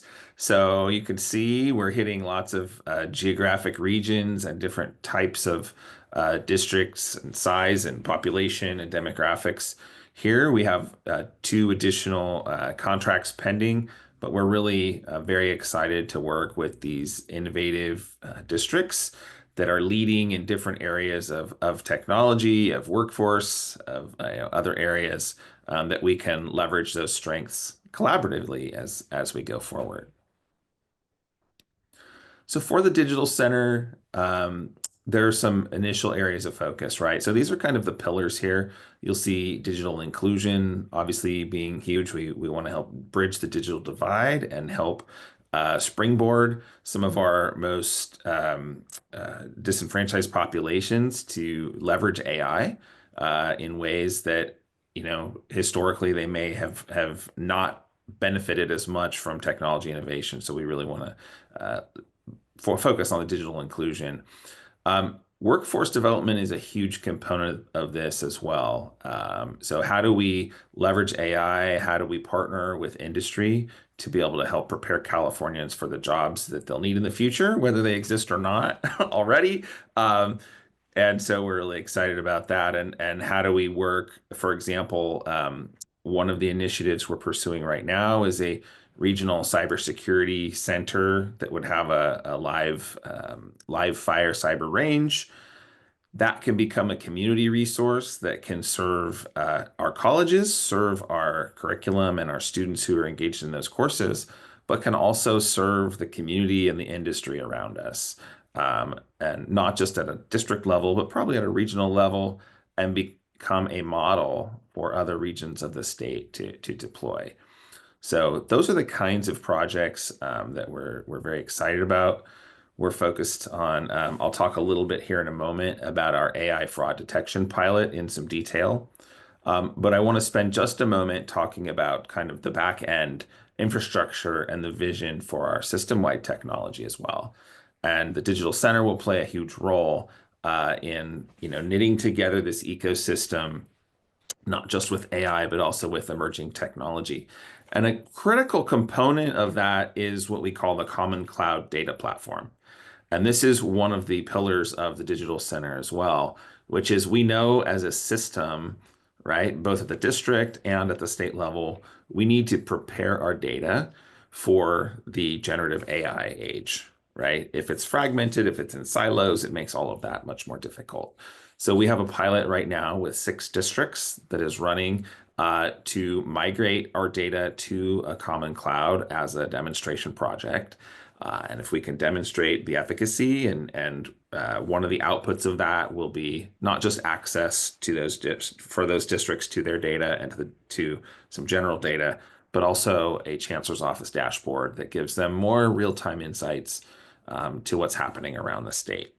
So by building on that common cloud, we can then springboard some of these other innovations, whether it's the AI fraud detection, whether it's CVC, which is another pillar of the digital center, or professional development. We're bringing all these pieces together and able to leverage our data as a system that helps us just to accelerate so much more. But we have other tools you can see here, things that are also part of our pilots. We're doing a pilot right now with a couple hundred faculty across the state with a personalized AI tutor called Nectar AI as well. And we have some other exciting things planned. So we're really excited, even though this digital center is really only a couple of months old. We're getting incredible momentum and support from both the Chancellor's Office, Foothill-De Anza leadership and our board, and also from the founding partner districts that are helping to propel this forward. So if we jump to the next slide, I'll talk a little bit about the Light Leap AI fraud detection, which was one of those boxes we just saw on the digital center.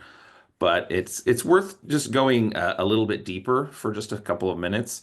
So, probably no surprise to folks on this call and to our friends at the league, right? Fraud generally is a multi-billion-dollar industry, unfortunately, in our country. And you can see some data from the Federal Trade Commission. This was from 2023, just about the different types of fraud and scams and just, putting some numbers to it, which is just almost overwhelming if all you did was sit here and think about all of that that's being hijacked.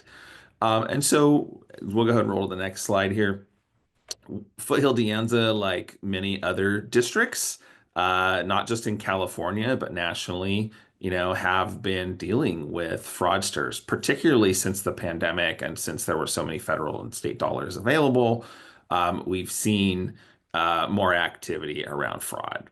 And we know, right, institutionally, these are the kinds of implications for fraud, whether it's that the real students can't get the classes they need, the financial aid gets used in ways that it's not intended for, right? Impacts on enrollment and institutional sustainability, burning out staff who are trying to, get on that hamster wheel of reviewing all of this data, not to mention just the liability and the reputational damage. So we were dealing with this about a year ago, using some more conventional methods. And quite frankly, we were seeing a need to do things differently.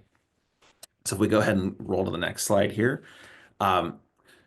We were talking at the time with a partner, End-to-End Services. They deployed to over 100 of our colleges, almost system-wide now, the APIs that on the back end enable the CVC course exchange, which you heard Marina talk about. And so in talking with End-to-End, we were engaging in a beta partnership around really kind of an AI chatbot sort of beta that we were going to work on. And West Valley Mission Community College District was also signed on as a beta partner. So we were kind of collaborating on that. And the fraud issue really kind of took center stage. And so we said, we have this existing relationship with this partner. They have an AI product called Light Leap that they're building out. What could we do for fraud? And we got some great input from some CEOs at a meeting that we were at in Southern California. And we said, let's put the chatbot piece aside for now, and let's really focus on the fraud detection. So go ahead to the next slide, please. So knowing that we're, going to have, we wanted to solve it for ourselves, but we also wanted to create something that potentially could be scalable, right?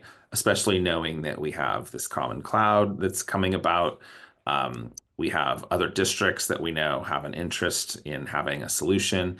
And how could AI solve some problems that, find patterns and detect fraudulent activity in ways that humans couldn't.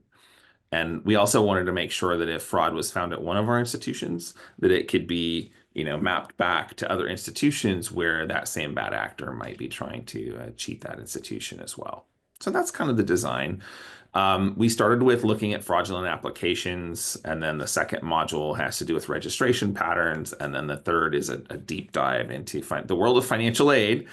Our goal initially, quite frankly, was just to get on top of the issue, right? To feel like we had a better handle, because whether it's bots that are submitting automated applications or humans who are often working, in places like call centers or frankly office buildings in other countries or other locations, whose job it is every day is to go grab as much money as they can through fraud.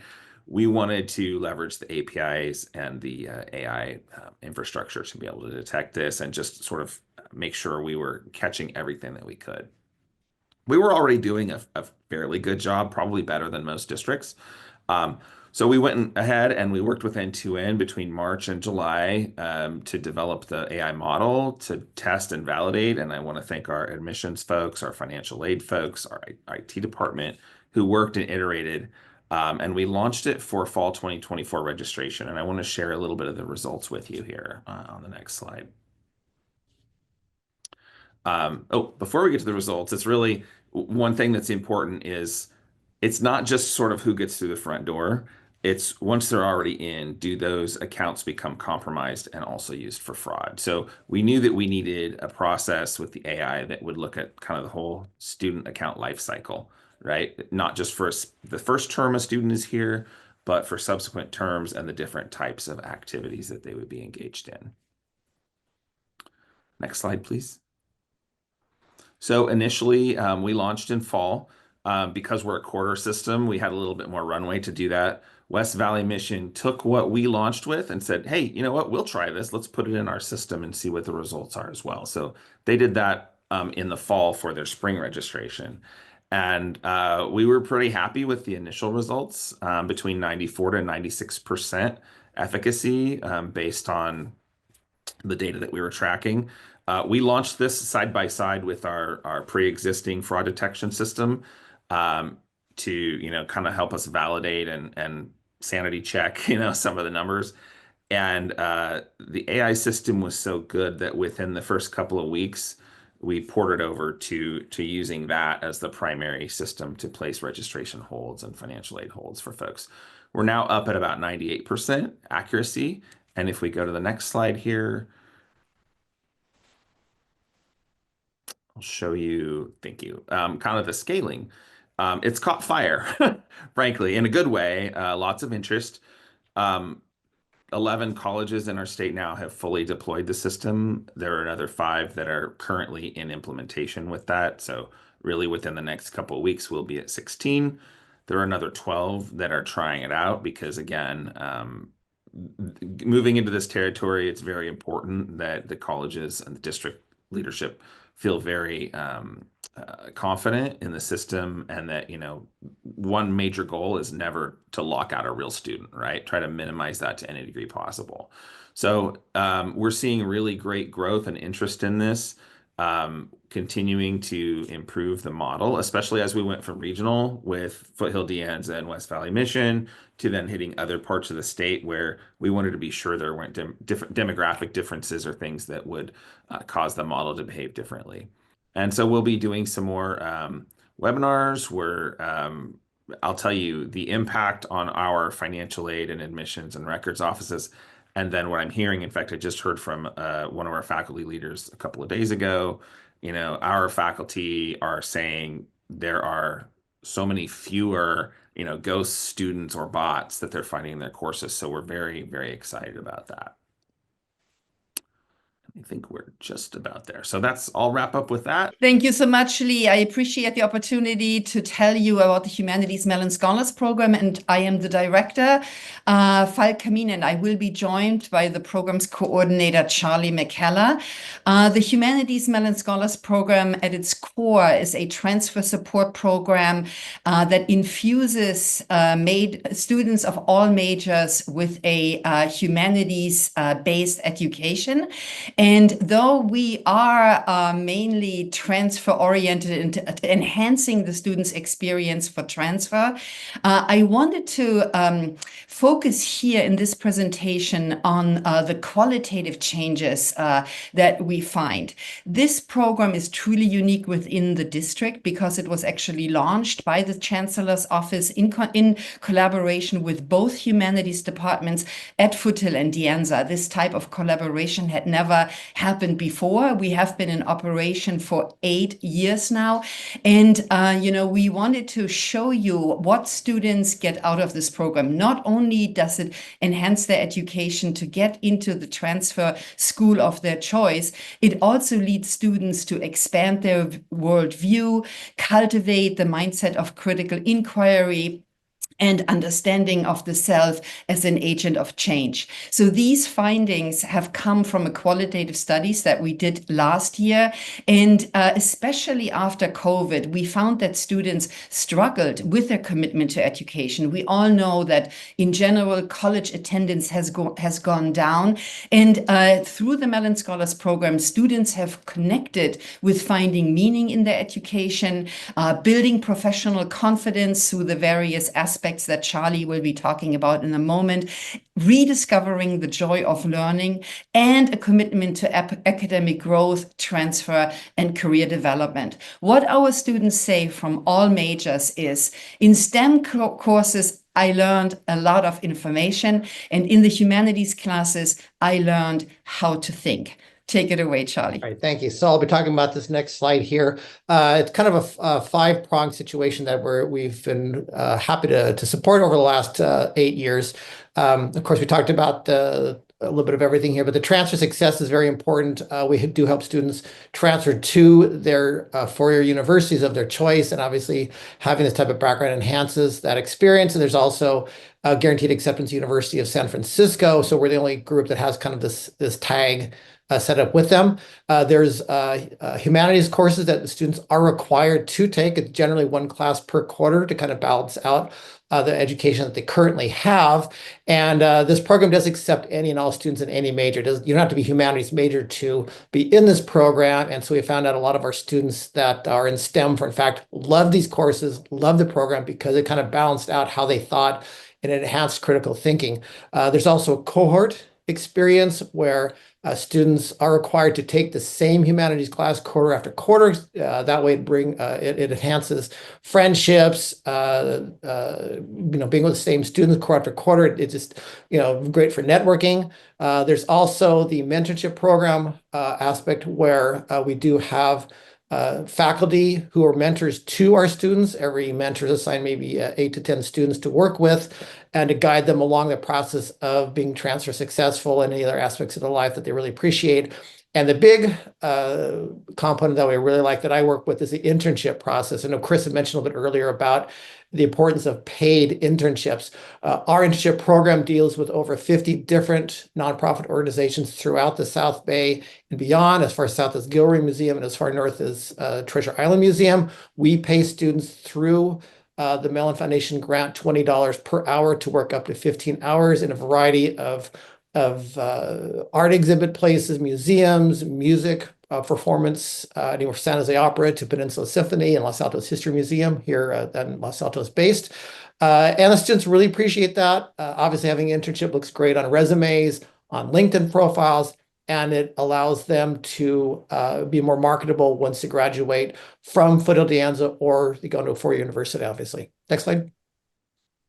This shows the little bit about how we've grown over the last 8 years or so. As you can see, the amount of enrollment that has gone up has grown a lot, especially during COVID times. It was kind of interesting because we didn't lose any enrollment or just maybe a small dent in it. But once COVID ended, you can see that enrollment within this program has increased hugely. And also the underserved population has gone up incredibly well as too. So we're very proud of that aspect. Next slide. So as Charlie said, we are grant funded by the Mellon Foundation, which has been very generous in supporting this program. But the impact of this you shouldn't be taking it only from us. So we have included here a student testimony for you to listen to. And if you could play the video now and also engage the captions, because we are not 100% confident that the sound will come through, that would be great. Okay, well, technical difficulties. All right, then we will move along. Let's go to data. Unfortunately, we're not going to hear Andrea talk about her phenomenal experience as a Mellon Scholar. But statistics, overall satisfaction with the program, which is unique in the California college system. There's no other program like this. And you see here that of all the students we asked, one student was dissatisfied with the program. Next slide, please.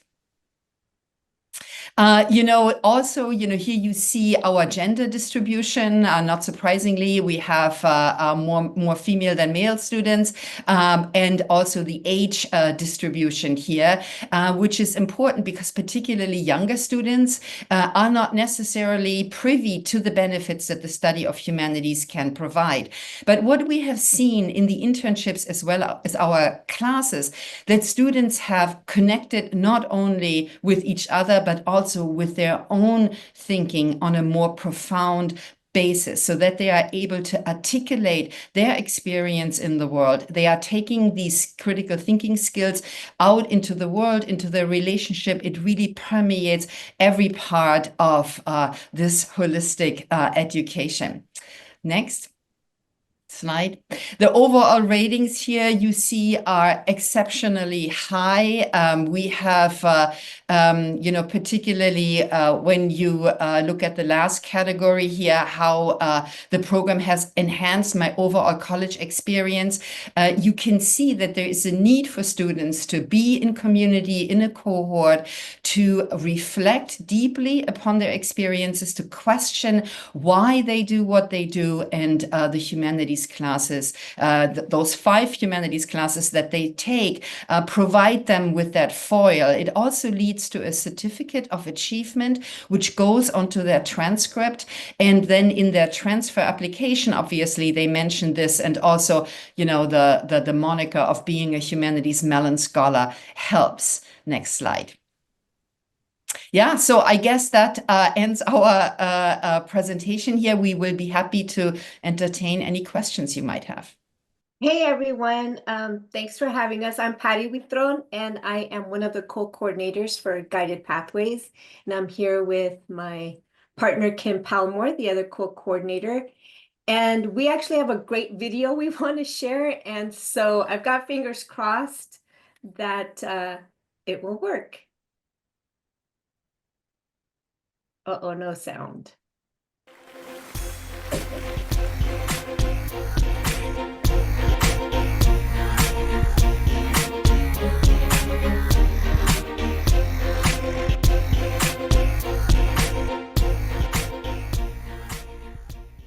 Today, we are excited to share an innovative student success initiative that's transforming our campus community at De Anza College. Our Guided Pathways villages represent a reimagining of how we support students throughout their academic journey.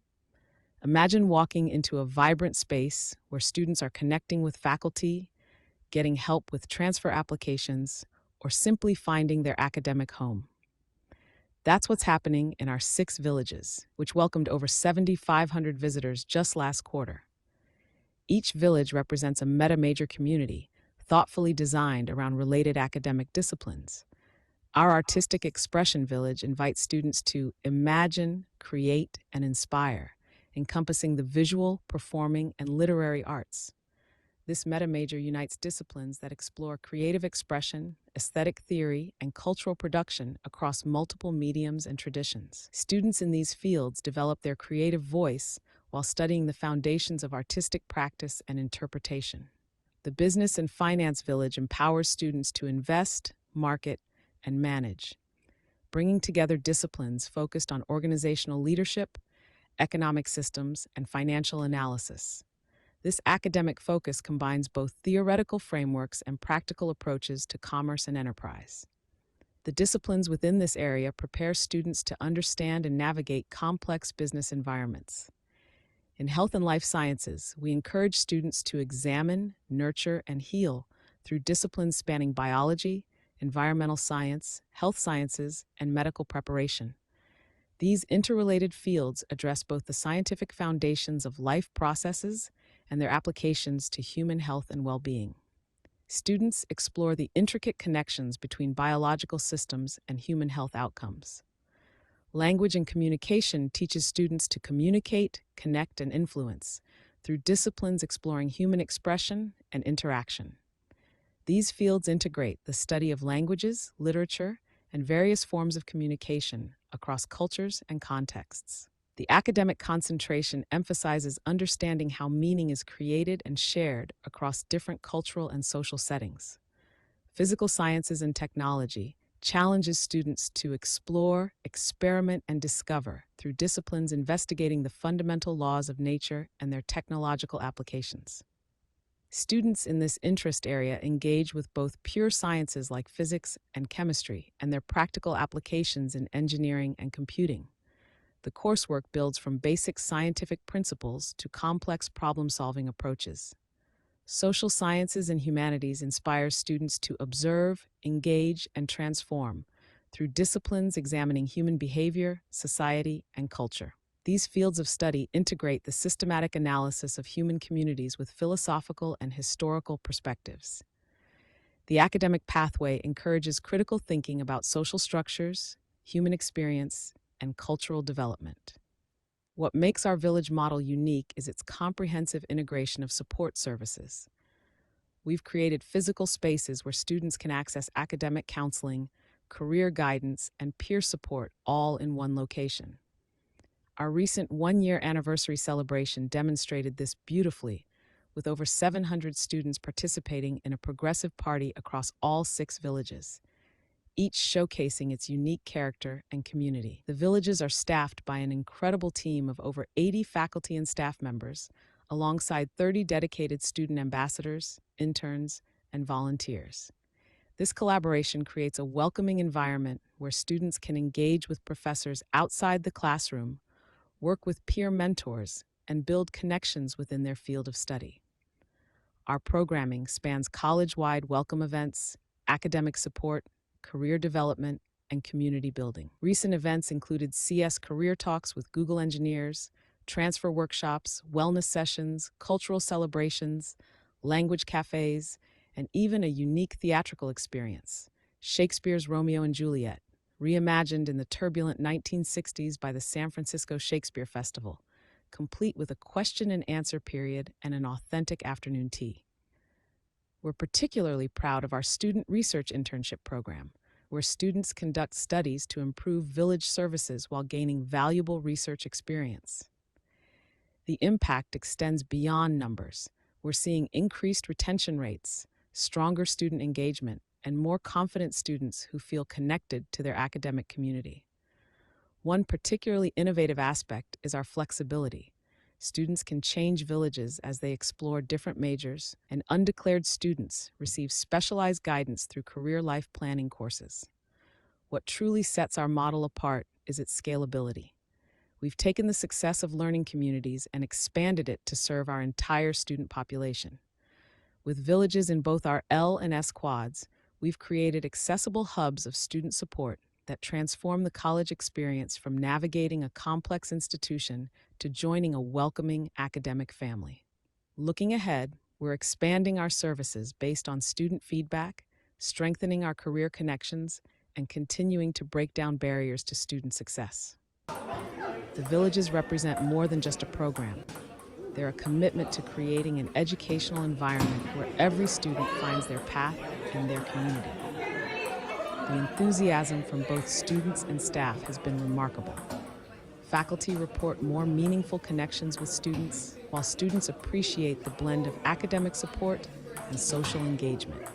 As one student ambassador shared, the Villages turned a huge campus into my home. We're excited to share our journey and discuss how this model might inspire similar innovations. Thank you for your attention, and we look forward to your questions.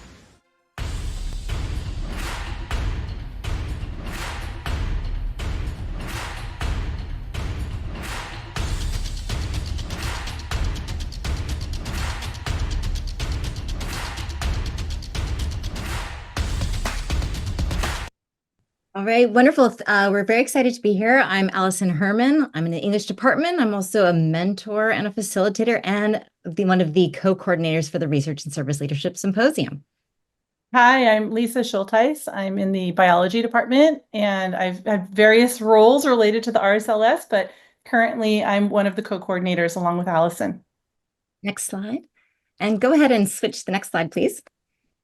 So the big question, the colloquially known as the RSLS, the Research and Service Leadership Symposium is really a showcase for all student, faculty, and staff projects across the campus.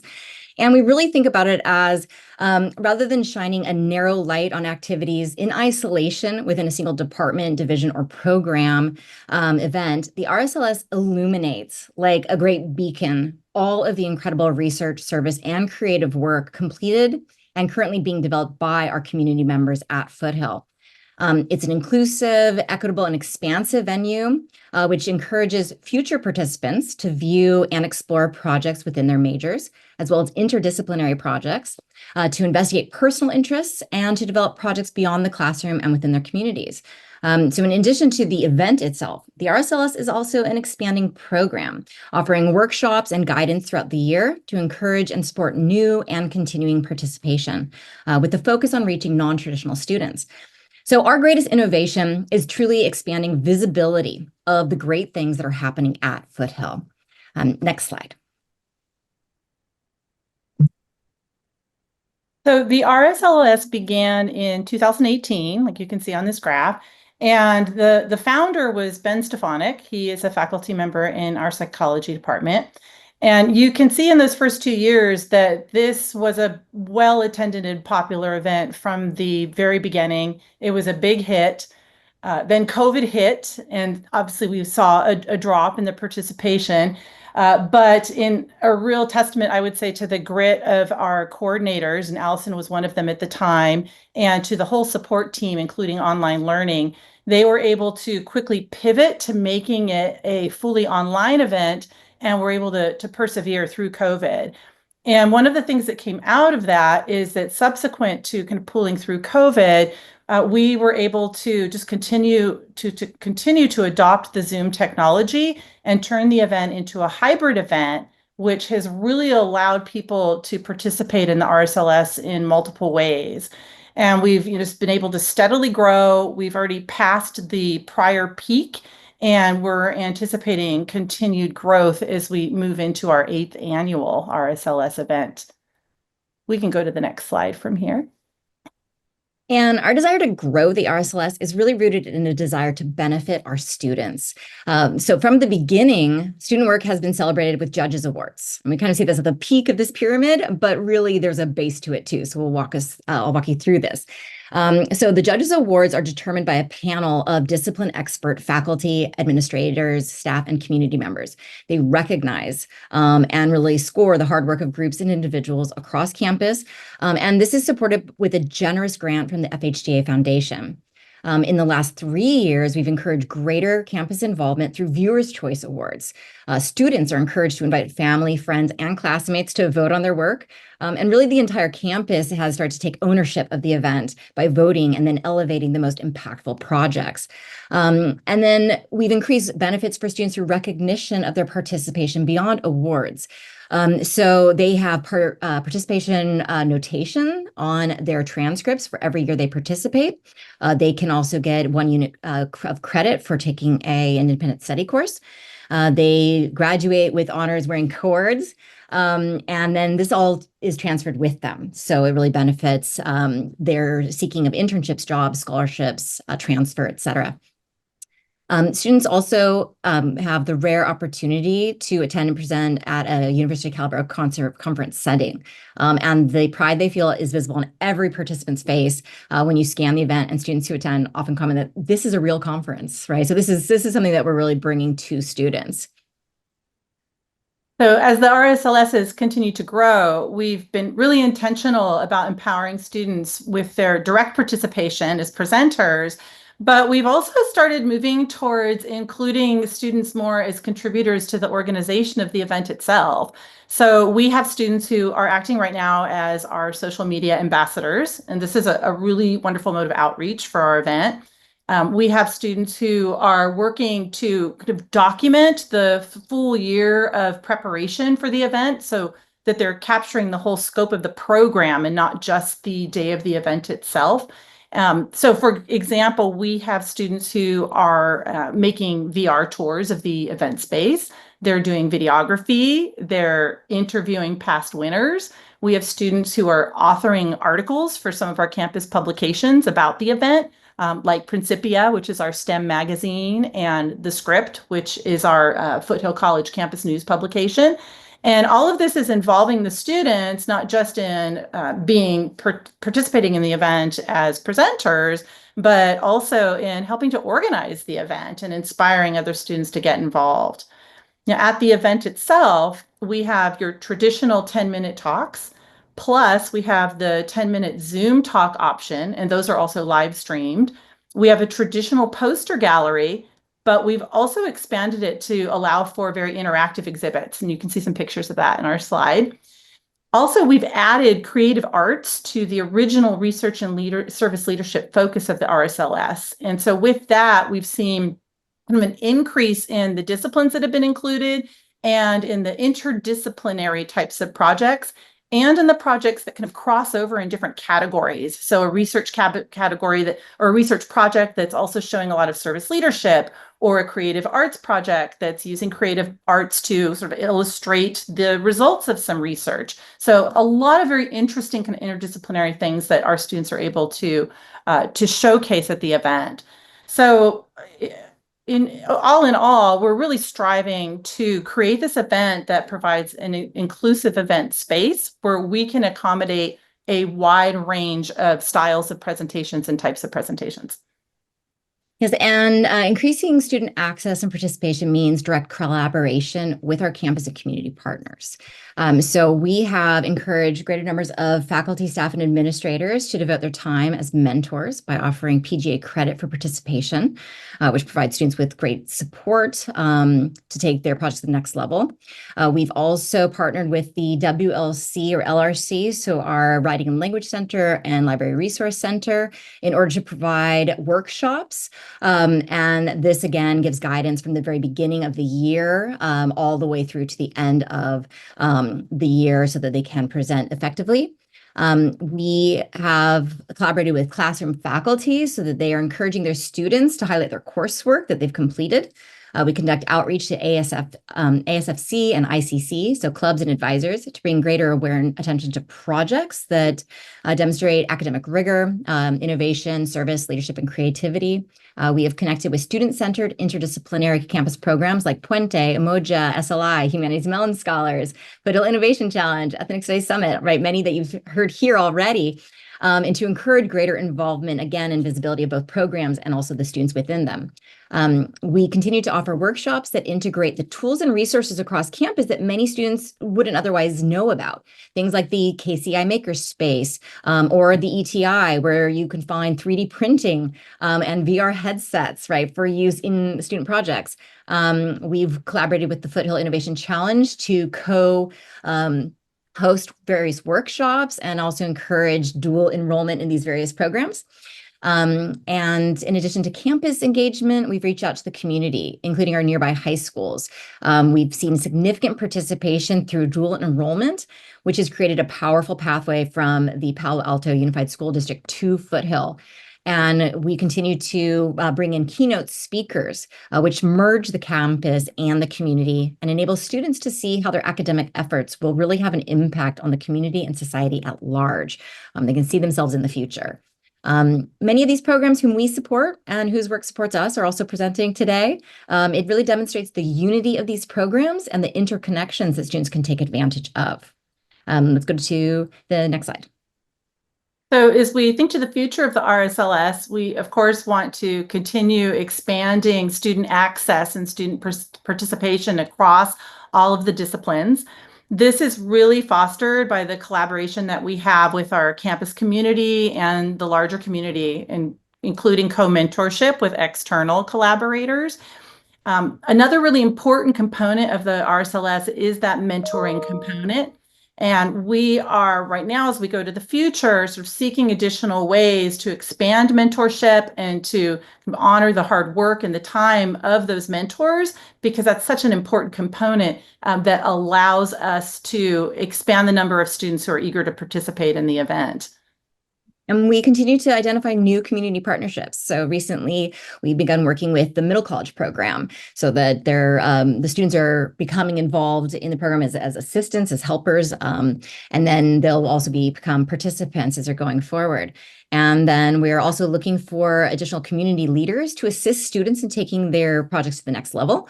And then we're enlisting alumni from the RSLS. So as they graduate, we're really looking for them to return to our community to mentor the next generation and to demonstrate what lies beyond Foothill. Ultimately, our goal is for the RSLS to become a cornerstone of every student's experience at Foothill, and that it will be incorporated into the very fabric of Foothill College. And we invite you to come to the 8th annual RSLS. It's on May 22nd this year. You're welcome to come. We'd love to have you there. And then you can see how innovative Foothill College can be and how innovative our students are. Thank you. Thank you. And hi, everybody. My name is Sophia Kim.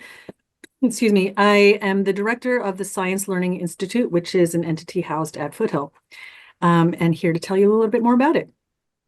So what we are is an institute housed within the STEM division. So we're on the academic side at Foothill. And this is our mission. We're really aiming at supporting students in their STEM pathways, particularly students from underrepresented groups. And in 2022, we actually got an Inspiring Program in STEM award. So I'm going to talk, you can go to the next slide. So our programs really work in 4 main areas. I'm going to focus more on the 4th one, but I did want to set some context so you understand that SLI is this larger entity. So these are 4 quotes that really drive our work. First slide, next slide. The first is that idea that you are not alone. A lot of research shows that in STEM, in general in education, if you don't feel that sense of belonging, it's harder to persist. So we actually have a MESA grant, which is state funds, to run a learning community for students who are low income and or first generation. And this is the 2nd year of running that grant. It's been great. We have about 100 students in that program. The second area is you can't be what you can't see. So the importance of exposure. So we run events and field trips. We've been to places like SLAC below here, the linear accelerator run by Stanford. We have guest speakers both on Zoom and in person. And that's really about getting students exposed to the different kinds of careers and professions out there. Next slide. The third quote that drives our work is the idea of joining us, and the idea that community, just as much as a sense of belonging, is really important. So we have a social media presence. We also have a LinkedIn company page. We have a YouTube channel, really trying to get the word out there about the work that we do and showcasing the amazing accomplishments of our students. And lastly, which is the focus of my presentation around STEM experiential learning, is the idea that you need experience to get experience. But if you think about it, how do you get that first experience? For students who are first generation and low income, that can be incredibly hard because they don't have the networks that family members might have. They might not even know where to look, unlike their peers. So our work-based learning program is really setting up an internship program specifically for students with those backgrounds. Next slide. So in the area of STEM experiential learning, what we do is we run a part-time paid summer internship program. What that looks like is we set up partnerships with local research labs at places such as Stanford, San Jose State, UC Santa Cruz, as well as biotech and startup companies. And it's actually something I'm in the process of doing right now. Our deadline for internship partners to apply is next week. And then we recruit the students to apply through our program at one of these amazing placements. Altogether, we have 30 students in our learning community for the summer program at mostly an individual placement. So there might be 1 or 2 students out of different placement. Last year, I think we had about 28 partners. This year, I'm hoping and anticipating we'll have about the same number. And students get to be in an internship to get that one-on-one support. Here's an example of a student who was working at a research lab at Stanford this past summer. Next. So I forgot to mention on the previous slide, they are part-time and they are paid. And there are 2 importances of that. Paid because we know with our first generation low-income students, they cannot afford to have an unpaid internship. And payment is actually what values their work. And the other part of it is that it's part-time. So if you know about summer internships, they are often full-time internships. Students need to put in 40 hours for 9 to 11 weeks. For a lot of our students, that cannot be possible. Either they have a part-time job that they cannot let go of just for a summer experience. They might have to take a class or 2 to make up for lost credits or credits to allow them to transfer in the coming fall. So those 2 aspects, them both being part-time and paid, I think are a really important part of the program. Thanks. So you think about the arc of the program. When students come in, a lot of them are experiencing imposter syndrome. For most of the students, this is their first internship. They've never had a prior internship or industry experience. And we actually prioritize students who have not had a prior experience before, because again, they need experience to get later experience. And, them being Foothill students, they're mostly first or second year in STEM. So we see them in their first week of their internship. We actually do quite a bit of training and orientation with them at the end of the summer to get them ready. And then we put them through this program, which involves learning community. So they're meeting every other week with their cohort of 30 students, all of them in different placements, but they are joined by the idea that they are part of this SLI program. The biweekly cohort seminars include professional development topics. We have a career panel, and it's really to build up their skills and their confidence to know that they both do belong in STEM and that this is the pathway for them. In addition to that, we also provide one-on-one support through check-ins. They do a reflection. So I'm kind of keeping tabs with how things are going over the 9 weeks. And then by the end of those 9 weeks, they are all doing a final presentation. Those are 7-minute presentations that they do. And we have been told over and over by audience members who come that these are graduate student caliber in terms of the kinds of presentations they're doing. Everything from cancer research to medical, biomedical devices to physics, kind of theoretical research. And a lot of that actually honestly goes above my head. But it's amazing to see that transformation in just a 9-week program. They also come out believing that they belong in STEM. A good number of them also, probably about a quarter of internships continue, whether that's through the school year with an ongoing internship or an invitation to come back the next summer. And some of these students even go on to getting published as part of the research that they were part of. I've heard from at least one lab that every student that he has had for the maybe past 4 summers has been able to get his intern published through journal articles with the research that they were assisting with. So that transformation that we see is really the big part of why this is an innovative program. So I wanted to just share 2 student voices of success stories that we've seen among the many. Daniel Ramos is currently actually he's a 4th-year student at San Jose State studying biomedical engineering, and he did an internship in summer 2022. He often talks about how prior to that spring, actually right before that, he was not sure about his future. He wasn't really engaged in classes. He met a professor, an instructor here at Foothill, who got him to apply for this internship, and it completely changed his life, like literally. He stayed involved with that lab for the last 3 years. He continued to do research while he was at San Jose State through different Stanford programs. He's gotten straight A's through his time at San Jose State. It's really been a transformational experience, and you can see by the quote here. And actually now he has come back to work for us. He saw the value of his education from Foothill and really wanted to come back to help other students like him advance in the ways that he has. Next slide. Another student we have, her name is Lonnie Halstead. She's currently also a 4th-year student, but she's studying computer science at UC Santa Cruz. In summer of 2023, she had an internship at a Stanford lab as well, doing a machine learning program. And she really believes that internship is what solidified her interest in machine learning. She's actually now applying for grad school, as is Daniel, actually. They're both applying for grad school. And I think Daniel even mentions that he didn't even know what graduate school was before his internship that he did. In the same way, Lonnie is applying for grad school in machine learning and its applications to public health. And a lot of that exposure was through her experience with her internship. Next slide. So I just really appreciate being lifted up as one of the many programs that we have both here at Foothill-De Anza in terms of innovations. And when I think about what makes SLI innovative, I think the community building aspect in STEM can be a very isolating place. And I think one of the really positive strengths about places like Foothill-De Anza is that we're able to build those communities in STEM. We have an in-house summer internship program. I think it's one of very few of its kind at a community college, where we can actually get students placed at internships all over in different kinds of fields.